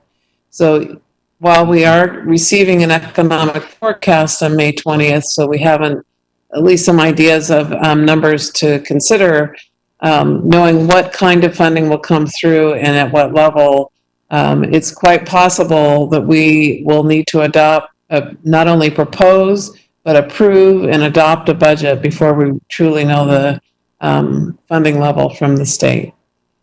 If that's the case, we will go forward and with every 2 weeks, we'll have to move from a proposed to an approved, and then we'll have the hearing with the TSCC, Tax Supervision and Conservation Commission.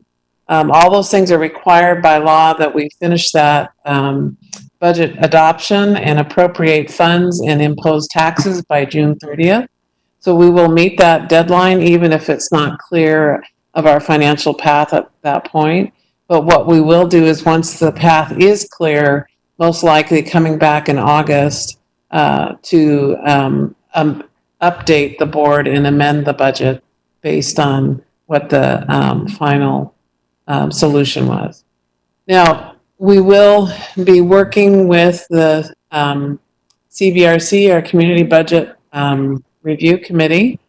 We met with their leadership today, and they are aware of this pending, knowing that we may not have a full budget process before they have to submit their report. We most likely will not know the funding level, but that we are focusing on our system shifts that we brought forward in February, and really using that tool. While we were using it to add resources, now we're using it also to make sure what resources we keep in place as we're looking to trim our budget.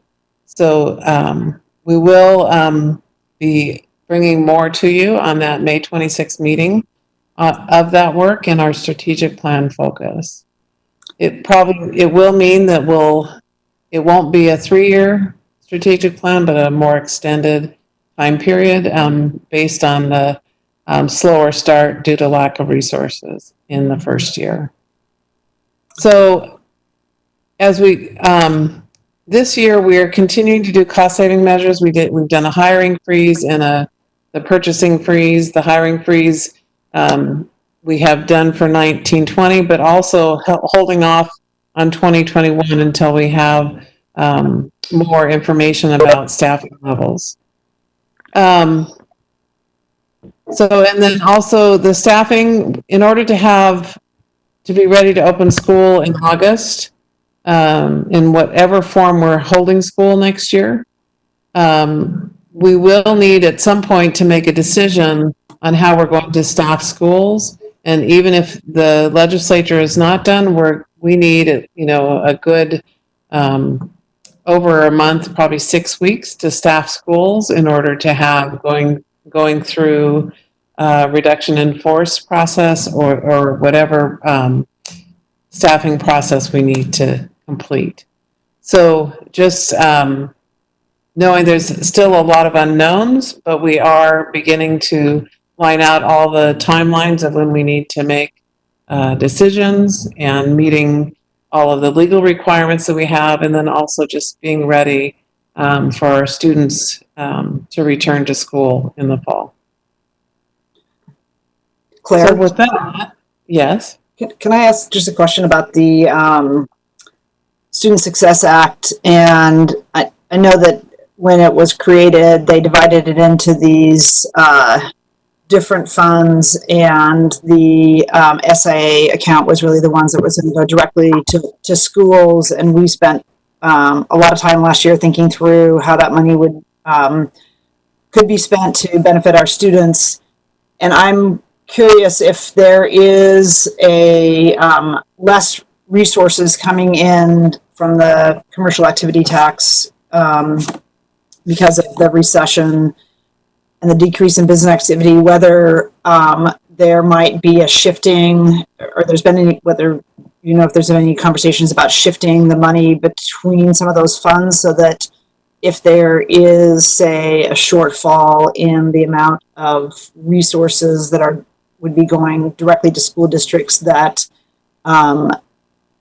there would be a sort of a rebalancing, so that individual school districts will be facing pretty large, probably budget challenges, that more will be flowing through versus being held back for the other programs. So Student Success Act actually had money in it to balance the state school fund. It had money going towards high-cost disability. It had money going towards our nutrition services program. There were, so they're definitely, they overlap with each other to begin with. And there was money needed for fully funding Measure 98. So when you look at the funds, state school fund has the least restrictions on a school district. The Measure 98 is something that's already been implemented across in 1920 to full funding. And then you move to SIA, and it has a whole series of processes and is limited to certain areas of spending. I am hearing some advocacy at the state level, not at formally, but there are some districts across the state that are advocating for more funding for the state school fund that provides the most flexibility rather than to the SIA funding. So just know that that conversation is being held, and that we are for PPS, we're really aligning to our district goals that have been adopted by our board and our strategic our system shifts in our strategic plan. Those are what are guiding our priorities, and those actually fit in all three of those pots of funds. So we'll happily accept any funding in any form, because we have a lot of excellent processes and a lot of excellent initiatives in our district, in improvement processes, in supporting our students and their families in the community. And we will gladly spend all types of funding in supporting especially our racial equity and social justice components as a core of our work. So does that answer your question? It does. Thank you. Thank you.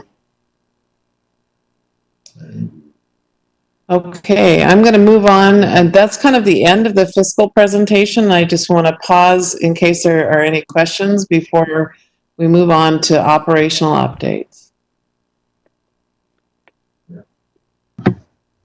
I just want to say that, you know, that square root curve, the pace of recovery completely depends on the federal government, and whether, are they going to let a lot of small businesses fall apart, or are they going to support them? Are they going to see broad negative impacts from layoffs from public schools and local governments and state government, or are they going to step in and support us?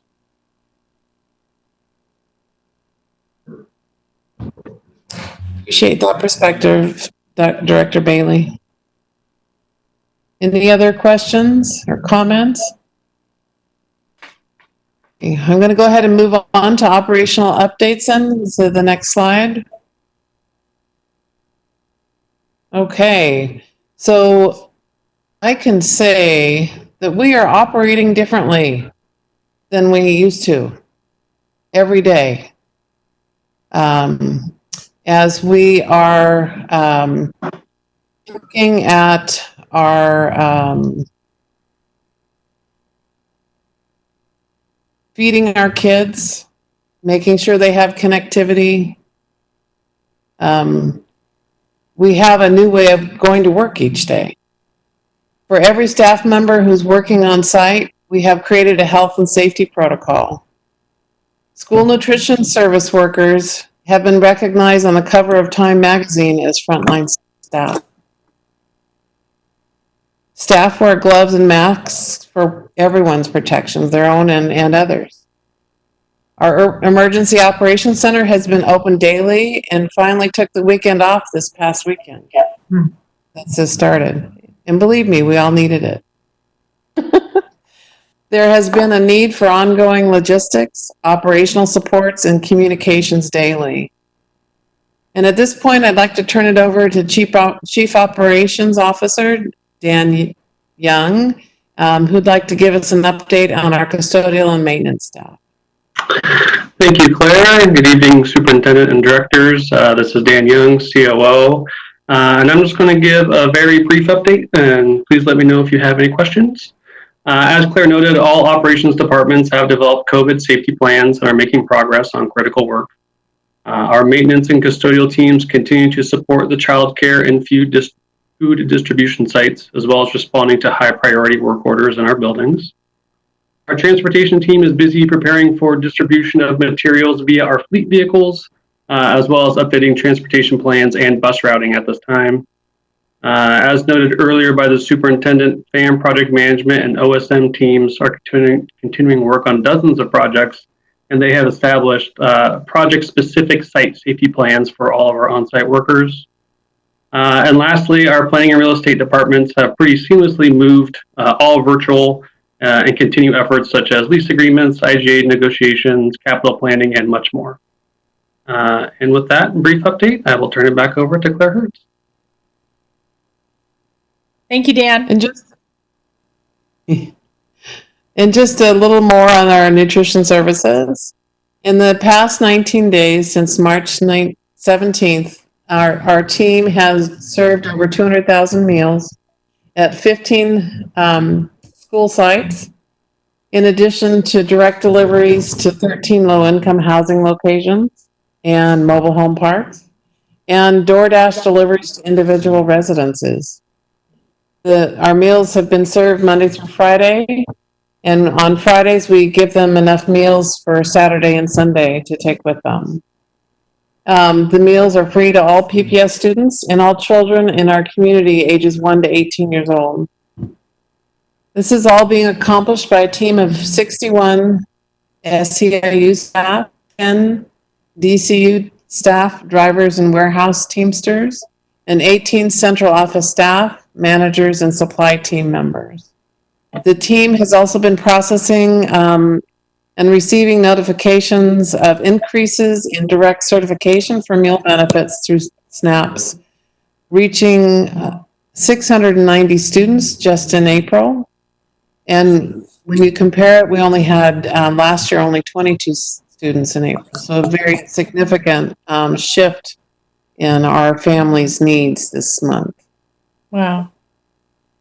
Additionally, the department, pardon me? Claire, I just wanted to note, aside from the fact that we should just take a little pause there and bang our own pots and pans and hoot and holler out the window about everything that we're doing in terms of food support for our families, because it's really incredible. But one other item is that I think we've had pretty strong coordination with our SUN programs to also do food distribution directly to our families. So not just the meals that are coming from our nutrition services departments, but using our distribution networks to get groceries to our families from the SUN program. Through the community, yes. We submitted grants to Gen Youth and just received notice that we were awarded 10 grants of $2,000 each for our food hubs to support purchase of new equipment and supplies that'll allow us to serve fresh fruits and vegetables like grapes and strawberries and jicama sticks and such in our to-go lunches. So the funds will also support all the purchases of boxes and bags for weekend meals and deliveries to the apartment complexes, etc. So we are, I think if we were going to bang our pots and pans, we should be banging them for our drivers. We have bus drivers that are coming back to work to deliver hotspots and curriculum materials. We have security staff who are helping with guiding traffic through and meal service and just supporting our cooks. We have custodial and maintenance workers that just come in and check our buildings and make sure that everything's in good repair and continue to clean as they're being used. Really, we truly have an IT staff that has been working night and day to get devices into hands of kids. When you look at all of our support staff that have been working for weeks to help keeping everything running, even when school was closed, they were all in the background getting things ready or getting things out to kids, and then supporting our teachers and principals in getting ready to actually reopen in a new environment of school, of a virtual school. So at this point, that ends the operational support report, operational update. And at this time, I'd like to turn it over to Chief of Student Support Services, Brenda Martinick. Thank you, Claire. This is Brenda Martinick, Chief of Student Support Services. And so I'm going to talk to you a little bit tonight about the social emotional supports, give you a little bit more detail in regards to our counselors and our mental health supports. I talked earlier about the social emotional learning and the supports that we've been providing so far. And then I also wanted to talk a little bit about special ed, and then I'll turn the time over to Luis Valentino, our Chief of Teaching and Learning, and he'll be able to talk about the last bullet with our emergent bilingual migrant and Indian ed supports and services. So first, I wanted to talk about what we're doing to help support students. We have been providing a framework for our counselors who are working diligently to make sure that students are engaged, that we're finding students, and that we are making sure that they have the supports that they need, that they're set up for digital learning, and that they're connected to their teachers. We've also set up 504 guidance for distance learning that has been in collaboration with ODE. And in fact, we have another webinar tomorrow. So we'll get any further clarifications or guidance in how to implement our 504 plans. We also have set up tele-support guidelines for groups for our LGBTQIA community. So there are some supports in place for those students. In regards to mental health, we have already provided guidance on a one-on-one and small group wellness supports for students. We have readjusted our suicide screening, our threats screening, and our sexual incident response into a virtual learning environment so that we can support staff and students and families. We've also provided our mental health providers that we've been contracting with. They have continued to provide teletherapy, excuse me, and about 70% of their clients are choosing to stay involved. There's about 20% who are less engaged, but they're staying involved just less frequently.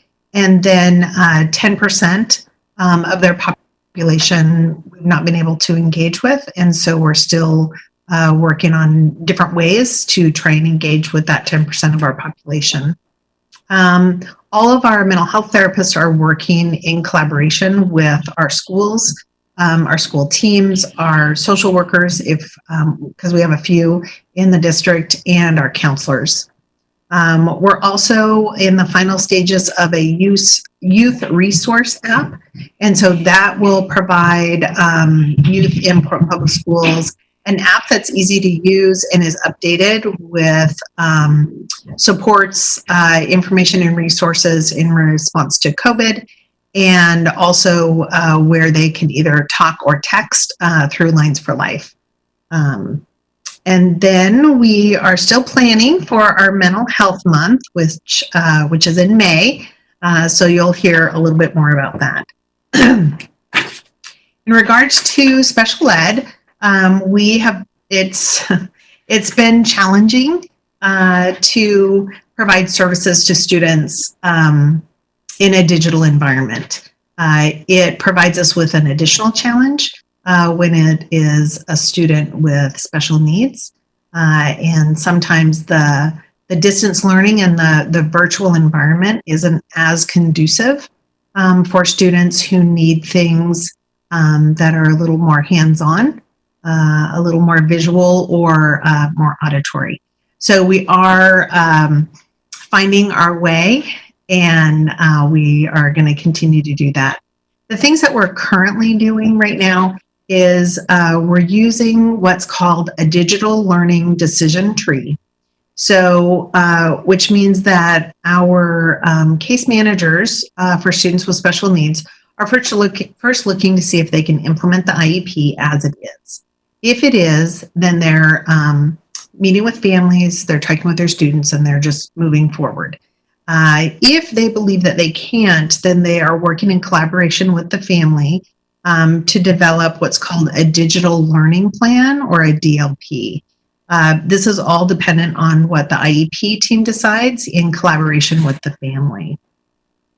We continue to engage with our students and our families, and we're tracking the services that we provide, and we're also using a contact log. All of our SLPs, our OTs, and our PTs, so SLPs are speech and language pathologists, OTs, which are occupational therapists, and PTs, which are physical therapists, they're all adopting a telepractice. We last week we provided a training from Dr. Megan McGill from PSU on telepractice. All of our SLPs attended that training, and we have continued to contract with Dr. McGill to provide ongoing supports, to provide office hours for our SLPs, OTs, and PTs, and then be able to problem solve in the moment with our itinerant staff. And we've actually received a lot of positive feedback in regards to that.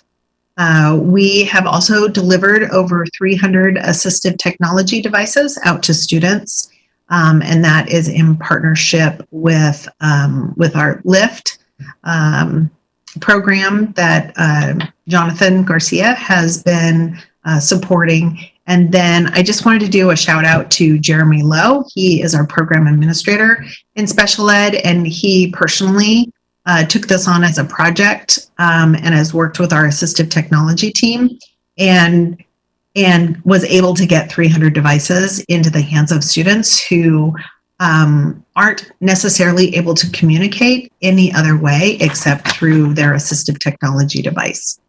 Our AT, or our assistive technology staff, continue to provide consultation and support to families. Our Learning Center teachers are working with our Gen Ed teachers. We're also offering office hours for our special ed program administrators and TOSAs. We're having a ton of virtual meetings and teaming and trying to strategize different ways in which we can provide digital learning and accommodations and modifications for students. The concern right now that we have is transition planning for our incoming kinders. That is over 400 students that we are trying to figure out how to plan for them to come in for kindergarten. So that is kind of like our big, the big rock that we have to move right now. Next steps, we are meeting with PAT either the end of this week or next week. The meeting's getting scheduled so that we can talk about the ongoing work in collaboration with PAT and how we can set reasonable expectations and work in collaboration with our PAT partners in making sure that we get services to some of our most marginalized students and students who aren't really able to use the technology and devices in the ways in which many of us are able to use them. And so with that, I will turn it over to Dr. Valentino. Actually, Ms. Martinick, could you hang on 1 second? This is Director Lowry. I had a question, and my cat jumped on my keyboard at one point there during your presentation, so I missed some things. So you may have already said this, but I have heard that some of our speech therapists are not able to provide services right now because of restrictions around telehealth, and that they have to get another certification to be able to do their work remotely. Did you already address that? And I'm sorry if you did. And what are the plans to kind of help those students who are not getting speech therapy and other things in this moment? Right. So we have been working with our SLP group. We have worked with them through ODE. They also presented to ASHA, and ASHA gave our SLPs similar guidance. And so at this point in time, there are no barriers to our SLPs in order to provide the telepractice services. So we are expecting that they are providing service to our students.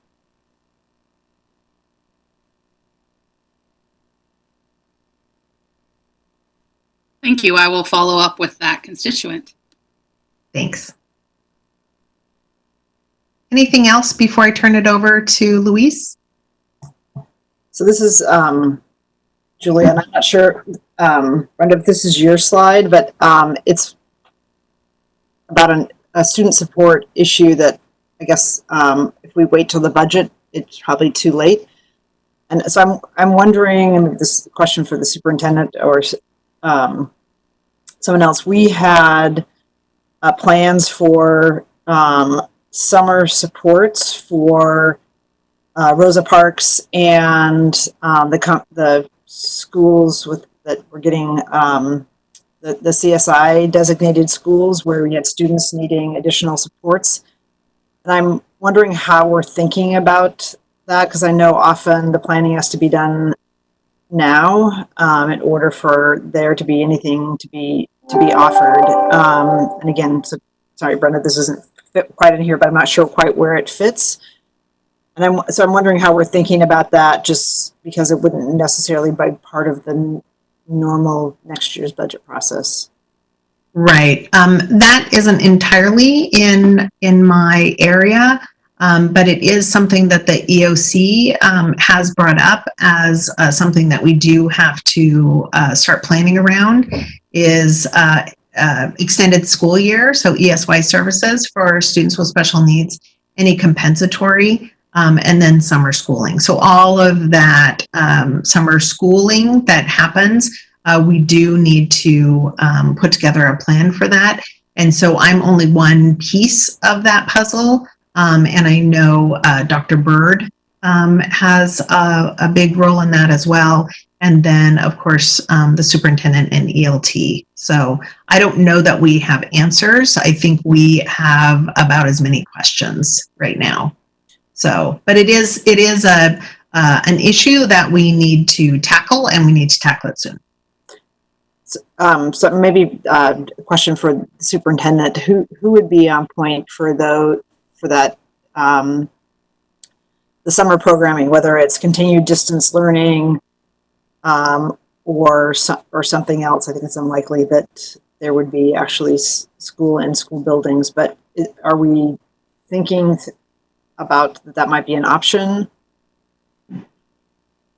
So it's the right question, Director Brim-Edwards, and many of us are talking about it all the time. We're especially sensitive to the fact that many of our kids who were already challenged with staying at grade level expectation are falling further behind. I was going to kind of conclude tonight's presentation talking about not knowing whether we can switch up our delivery service to bring in kids, if not in June, maybe as a head start in August before school starts, to offer some services, or for a range of other summer program we had on deck.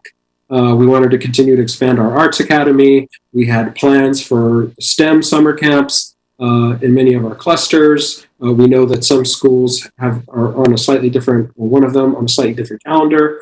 We have a lot of the same questions, and we know that they take some planning. And so we don't have any firm answers tonight yet on that, but we're definitely thinking about it. So I would just say stay tuned for now. Great, thank you. I'm glad you're thinking about it. It makes me kind of heartsick to think about all the work that's gone into the plans and how needed it is. Agreed. So Dr. Valentino, do you want to say something quickly about some of our vulnerable student populations? Yes, so in addition to the classroom supports that are both direct by the ELD teacher and supplemental supports being provided for our emerging bilinguals and ES, there are also support via our ESL TOSAs available. For our migrant education and Indian education student supports, one of the things that we're beginning to focus on is making connections with the families. And so our work with our bilingual aides, as well as those out of Migrant Ed and Indian Ed, are beginning to make contact with the parents to work closely with them. Supplemental supports, instructional supports are also being put together as supplies and kits that are going to be distributed alongside the other instructional materials at our instructional hubs to make sure that both the academic as well as social emotional supports are made available for both our bilingual students, our migrant ed students, and our Indian education students. And so that is work in progress that we are focusing on right now. I'd like to hand it over to our Chief of Staff, Stephanie Soden, at this point.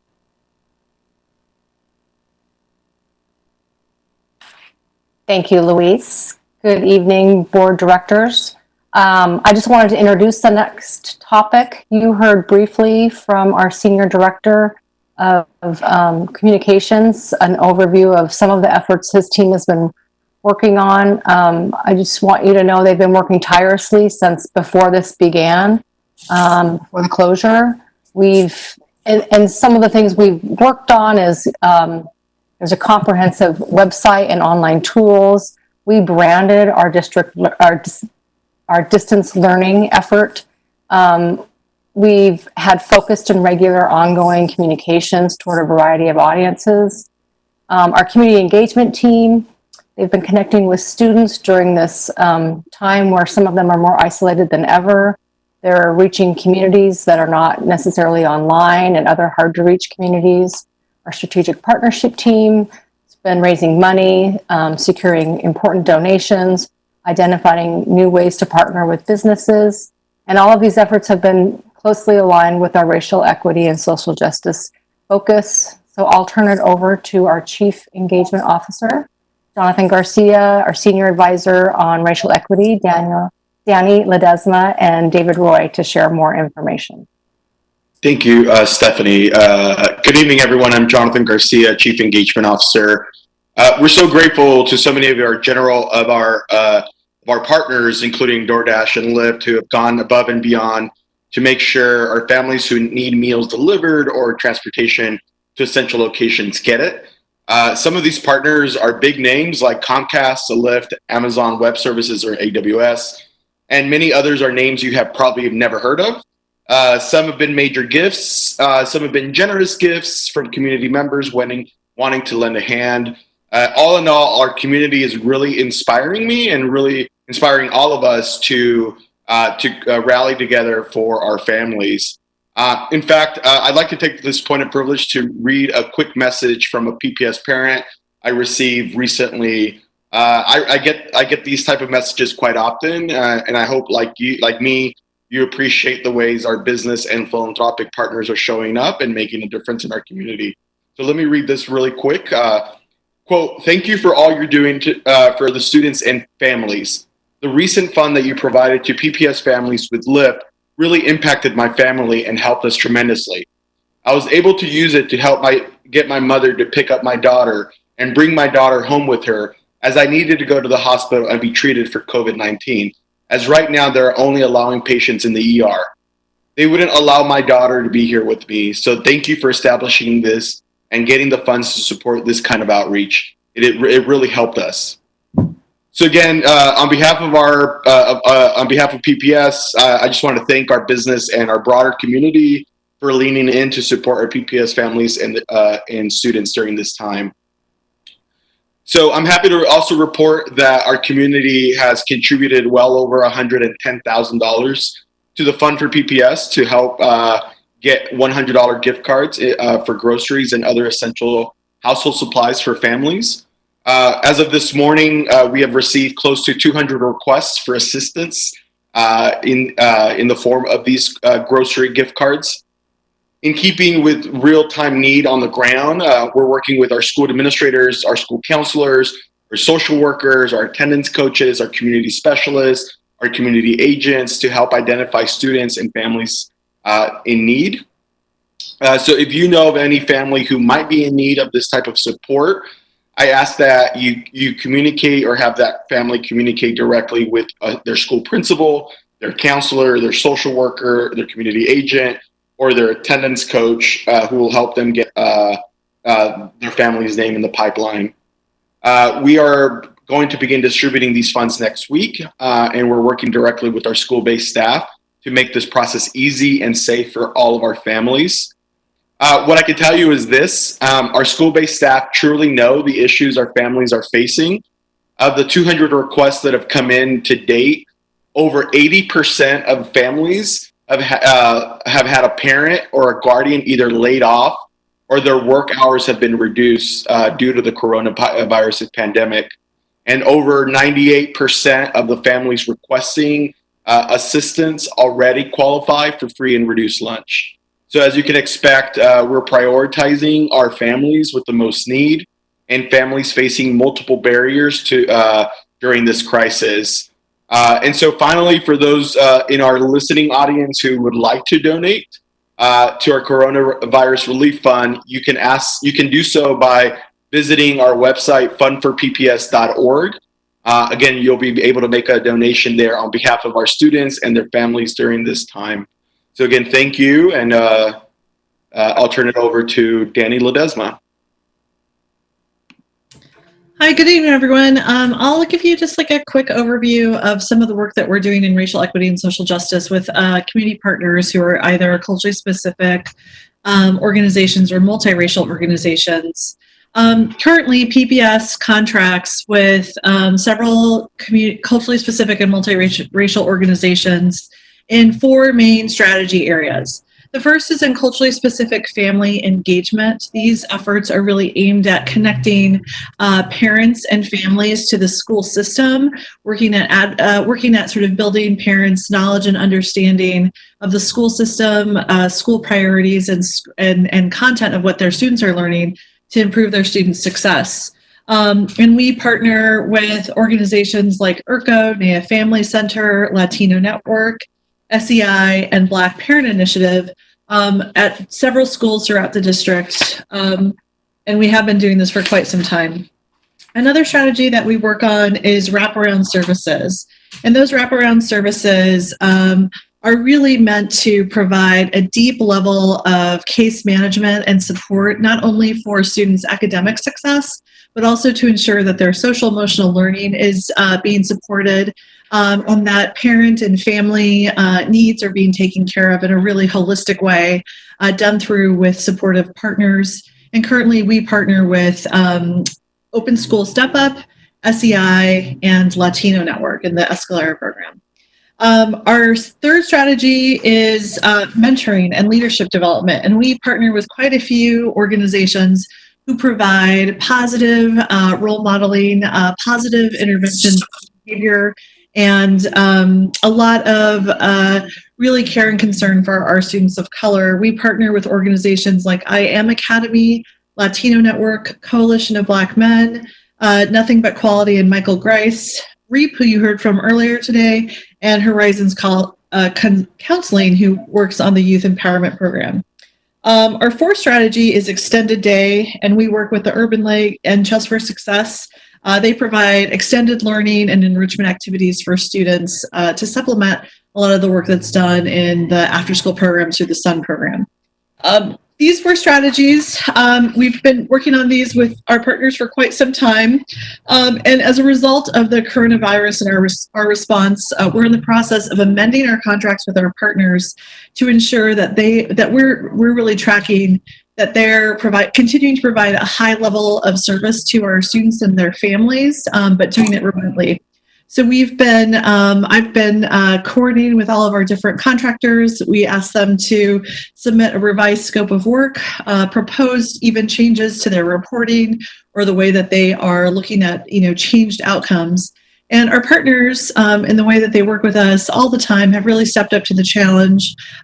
We've had a lot of really good interactions and examples of our partners really digging deep to continue the connection, although virtually, with families. We have one provider who's organized a series of online resources for families, not just for the school that he currently serves, but for the African American community in North and Northeast Portland, and in the in the next, I think it's the next couple days, is when the second sort of like virtual community will be happening, where folks are really looking at what are online resources, helping to demystify some of those resources. We also have some partners who've been working on retooling with their budget. So where they once had funding for field trips or transportation, they're now trying to make sure that they're providing direct services to parents in need, helping with things like food or transportation, similar to a lot of the work that we're fundraising through for the fund. And then Joe LaFontaine mentioned earlier about an example of our wraparound services providers who work primarily with high school students. And last week, we were really excited to see the level of coordination. All of our providers that provide wraparound service have a caseload of students. We track who those students are. And so we were able to provide all of the caseload information about each of these providers by school to to Russ's department, so that when we're looking at that sort of like high school credit attainment analysis, that there is also a really clear field about which students were already connected to an advocate, either through Latino Network or SEI or Step Up. They can be part of that team that really wraps around students to make sure that they're on track for graduation. And so we're really excited about that. And so, I think one of the challenges that our providers are facing, like everyone, they're looking at the budget outlook and thinking about sort of like what that will mean for their ability for their organizations to be able to continue to provide services. And as Jonathan mentioned, the philanthropic community has been really supportive, especially to our partners, in wanting to make sure that they're continuing to get funding. And so we're starting to think about planning for next year. And so right now, we've been, as a result of some of the work that we did in the past year, we continue to look at our strategies and developed a very clear investment strategy document, and have been working on that with our partners, and have for the first time in quite some time putting these set of contracts out to bid through a formal RFP process. And that RFP process was opened on April 1st and will close soon. And our partners will sort of be given the opportunity to think about how to really align not only with this, with our district's priorities and the upcoming realignment around serving our priority schools, but also in alignment with these strategies that we've worked really hard to outline, that have been proven to have a lot of success for our students of color. So really excited about that. We'll keep you updated. I sent you all this sort of one pager that gives you the sort of current day what is, and I'll provide some more information with you as we find out more about these. So I'll stop there and turn it over to David Roy, who's our Senior Director of Communications. Thank you, Danny, and hello again, everyone. So we talked about communication support for PPS HD, and just wanted to give a brief update on just overall communications efforts since the start of all this in mid-March. You all know we immediately started a dedicated page on the website, PPS.net coronavirus. We update that literally every day. That's sort of our essential resource web page for families and students. There's information about meals, mental health and safety, healthcare access, childcare information, and a lot of other resources, including some of the ones Danny was just talking about. We have messages to families, teachers, other key audiences. I think we have sent through School Messenger, through email, social, text, or email robocalls and text combined, about 300 messages in the last 6 weeks. So it has been busy, but there's been a lot of things have changed and evolved so quickly that keeping everyone informed and up to date and included has been really important for us. We have done a lot to support the great work that is happening by all of my colleagues who are speaking tonight, including some of the work Chief Garcia just mentioned. And starting this week, we'll be sending robocalls and texts daily to families who will be receiving home delivery of curricular materials. And those will be translated. And speaking of that, our language access team has just been remarkable. We're well over 100 translation projects for the last month. That's messages to families, that's educational materials and guides and curricular. We have translated math, science, arts, PE activities, and social learning curricula in all of our supported languages. We also have, I think a lot of people don't know this, but we have telephonic interpreters available at our meal sites.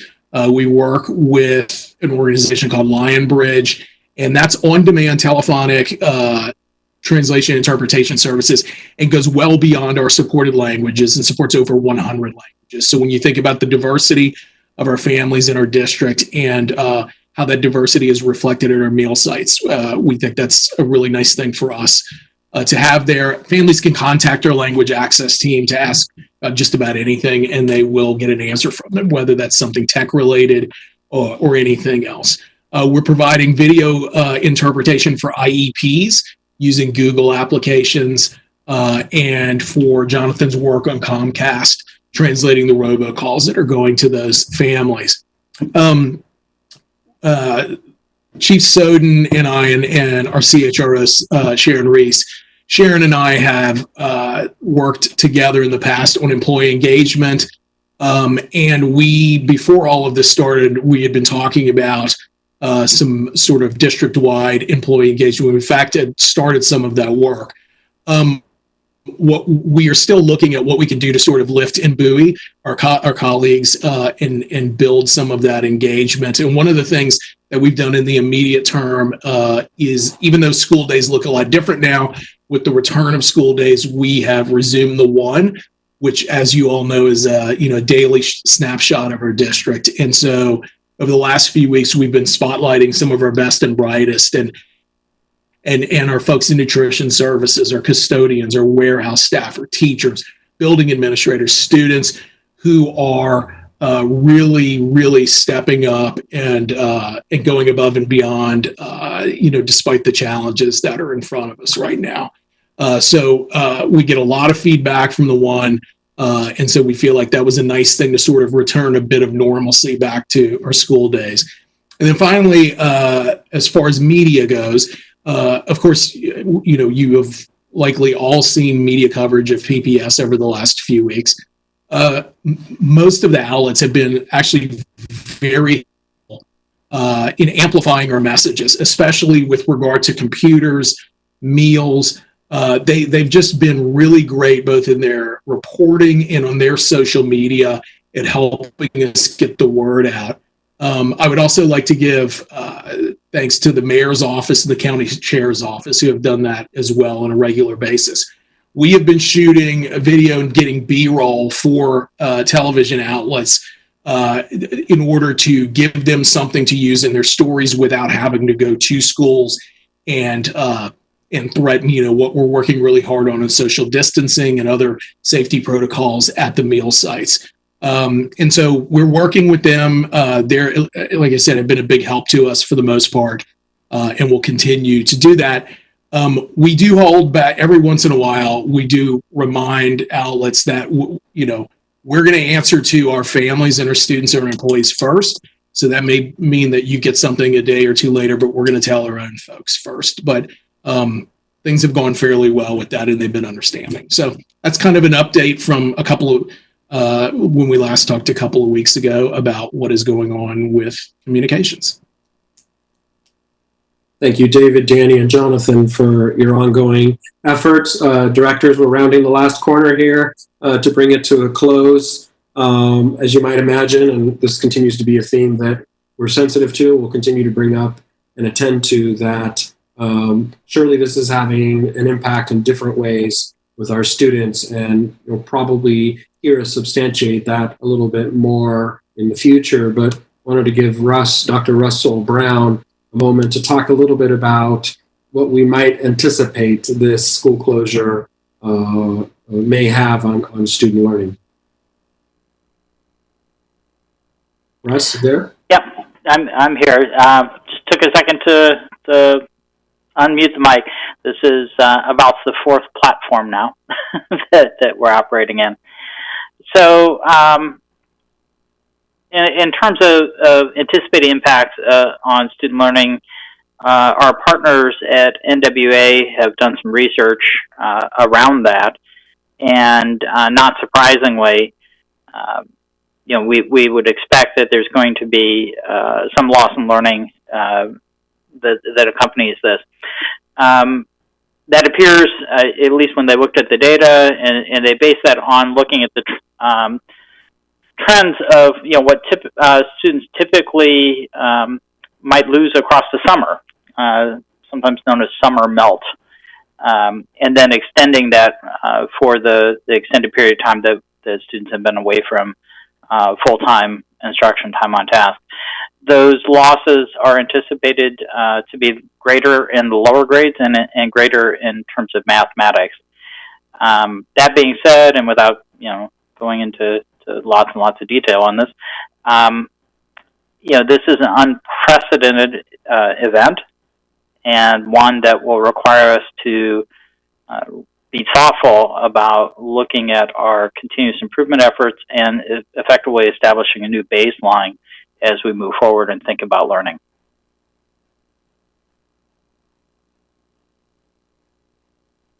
Thank you. So obviously it's tough to do systems performance when there's a disruption to our typical assessment cycles, our cycles of continuous improvement, and all other measures that I know that our board has pivoted is wanting to give importance. So stay tuned for more on that. And then I just wanted to come close to concluding here by hearing from our intergovernmental relations lead, Courtney Westling. There were some questions from board members around what's going on in the way of advocacy and how might we get involved. Courtney, are you there? Yeah, I'm here. Can you all see me? Can you hear me? Yes. Okay. Yes, thank you. Sorry, Courtney, we can hear you. Oh, good. Okay.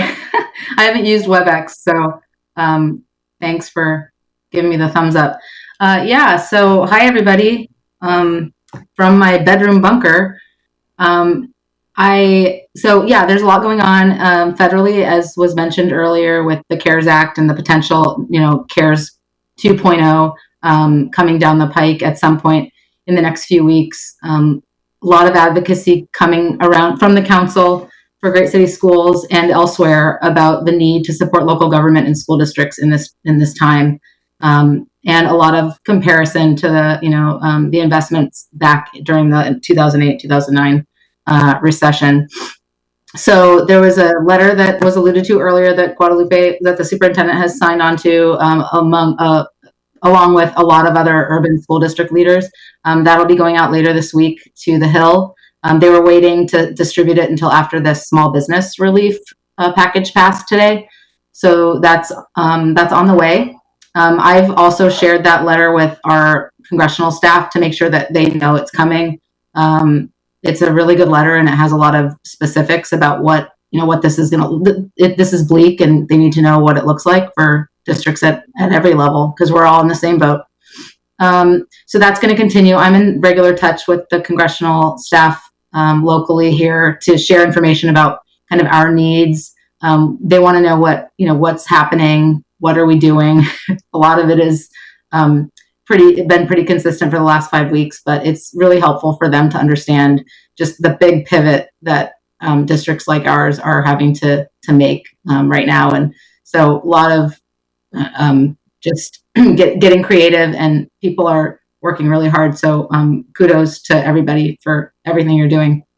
At the state level, there's a lot of uncertainty right now. The Emergency Board, which is a group of legislators, a committee that will meet tomorrow for the first time virtually, that there's nothing related to education that is being discussed in that committee, but it does pave the way to have some conversations about other needs that are, of course, related to our families and students, related to housing, small business relief, a whole host of other items that I've shared with you yesterday in an email, and I'll follow up with specifics as they roll out. So that'll happen tomorrow at 10 a.m. And then after that, it's kind of a dance to the special session, which is, I think, a foregone conclusion, but no date has been set. It seems that, and I'm sure others know this as well, but it seems that that we're waiting on the revenue forecast. That's the big thing everybody's waiting on right now, is to see what are we really looking at? What are we going to have to work with next year? So as the information comes out, I'll be sharing it and just continuing to connect with my other district partners and the other associations that we work with at the state and local level to make sure that we're aligned and we're all, we're in the room, we're on the calls, the virtual room, I should say. So it does feel like we're connected and that the right people are hearing from us. But anything else you think that we should be doing, please let me know. Thanks, Courtney. So I'll conclude our second briefing to the board tonight.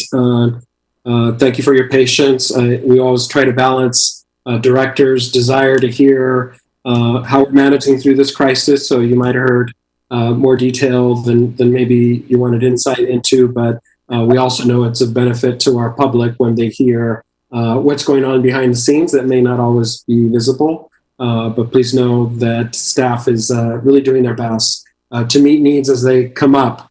Already directors brought up a lot of questions this evening that sort of fall into the next steps category. Many of these are sort of unknowns at this point, but not necessarily uncharted, sort of on our parking lot of ongoing questions. For instance, we'll get the official K-8 guidance and we'll make sure our educators are aware of the Department of Ed's expectations for the continuity of learning at those grade levels. Also, you heard about the expected budget implications this may have on our school system, and we'll continue to sort of stay in contact with getting the best possible information to the board as well. And we've done the similar in a similar way, are keeping our labor partner leaders also in the loop and are having ongoing conversations with them in a very transparent fashion in the way that you're hearing tonight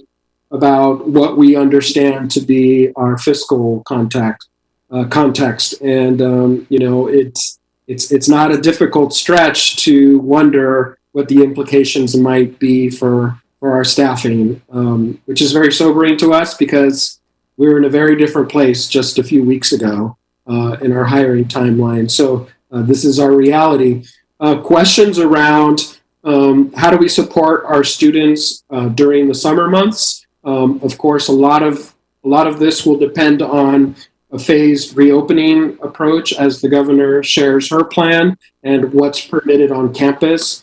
So we'll need to continue to be creative about how we continue to do what we can to engage students who really are going to need that additional learning time. Hopefully, we'll be able to do something mid to late summer on a limited basis in certain clusters. And very much on our mind, and I mentioned this last time, we definitely want to make sure to recognize our graduating seniors. So we've been doing a lot of brainstorming, and we'll probably be reaching out to many of our student leaders next. Maxine will want your input on what does that look like? If we can't have a traditional in-person graduation at the end of May or the first week in June, what might it look like? We're hoping that there's some slim possibility to postpone ceremonies, traditional ceremonies, maybe later into the summer. But if that's not possible, what are some other ways that we can think about that? So are we talking about virtual ceremonies? Are there other ways that we want to make sure to acknowledge our graduates for their time in PPS? So that's very much on our minds. You heard some of our leaders talk about what does a reentry plan actually start to look like? It's a conversation we're engaging our role-alike peers in other school districts.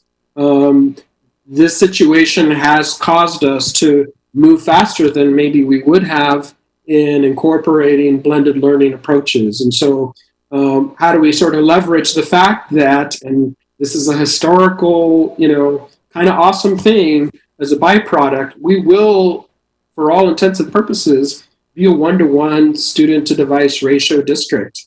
I'm not so sure we would have gotten there this fast. It took this crisis to get there, but now that we have devices in our kids' hands, what does that look like at certain grade levels to just maintain that issued device to our students so that our teachers and students can continue to leverage digital content and the learning platform even after we reopen brick and mortar campuses? So those are questions that we're also exploring. And then, of course, sort of the big task that we would be engaged in during the spring right now is our budget development informed by strategic planning. And so, again, this morning, our cabinet team was engaged in a conversation around how do we stay true to our vision, to the system shifts that we prioritized. We're not going to pick different ones, but how do we be realistic or be prepared to stretch out the sequence and the ambition of what gets implemented in this coming school year? So as the picture becomes clear,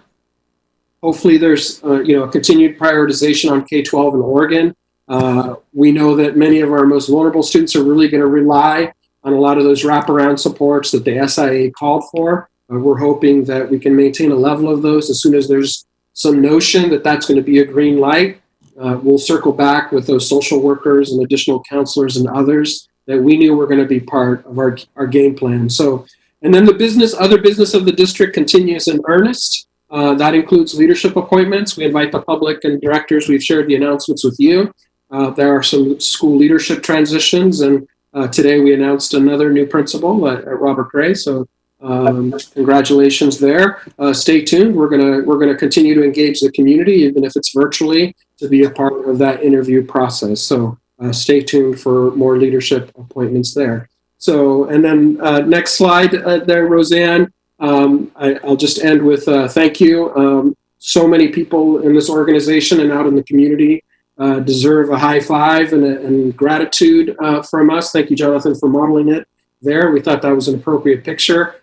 Thank you, everyone, for stepping up for our students. We do recognize that there's also a level of patience that we're asking from our parents and our students as we try to be thoughtful and figure things out or not get ahead of ourselves before we receive guidance. Our principals have been great about noting many of the questions that we need to come up with resolutions for. So thank you, directors, and we'll end it with the last slide there. Just a couple snapshots, Roseanne. You see at the top there, that's a staff meeting for Benson High School that Curtis shared with us. And then down below, you see snapshots of our pictures engaged, our students engaged in distance learning in the home that have been shared with us. So everybody, we may not have them in front of us physically, but we've got a whole community engaged in teaching and learning in the business of the district. So isn't that our student superintendent there doing his virtual learning? That is the infamous Rudy from Lent School. So he very much is staying engaged in learning. That's a picture posted by his mother on social media. So we appreciate that he's not skipping a beat. And I know that many of our students and educators aren't either. So that concludes our second briefing to the board, a little bit comprehensive. Hopefully a third briefing will be a little briefer of a brief and answer some of the questions that are emerging for us right now. So, Chair. Thank you so much. Really phenomenal teamwork, everyone. And we really appreciate the deep dive into what each work stream looks like right now in these unfathomable times. So we will adjourn, and the next meeting of the Board of Education is May 5th, and we'll see you virtually then. This meeting is adjourned. Thank you, everyone, so much. Just big thank you to everybody. Thank you. Thank you.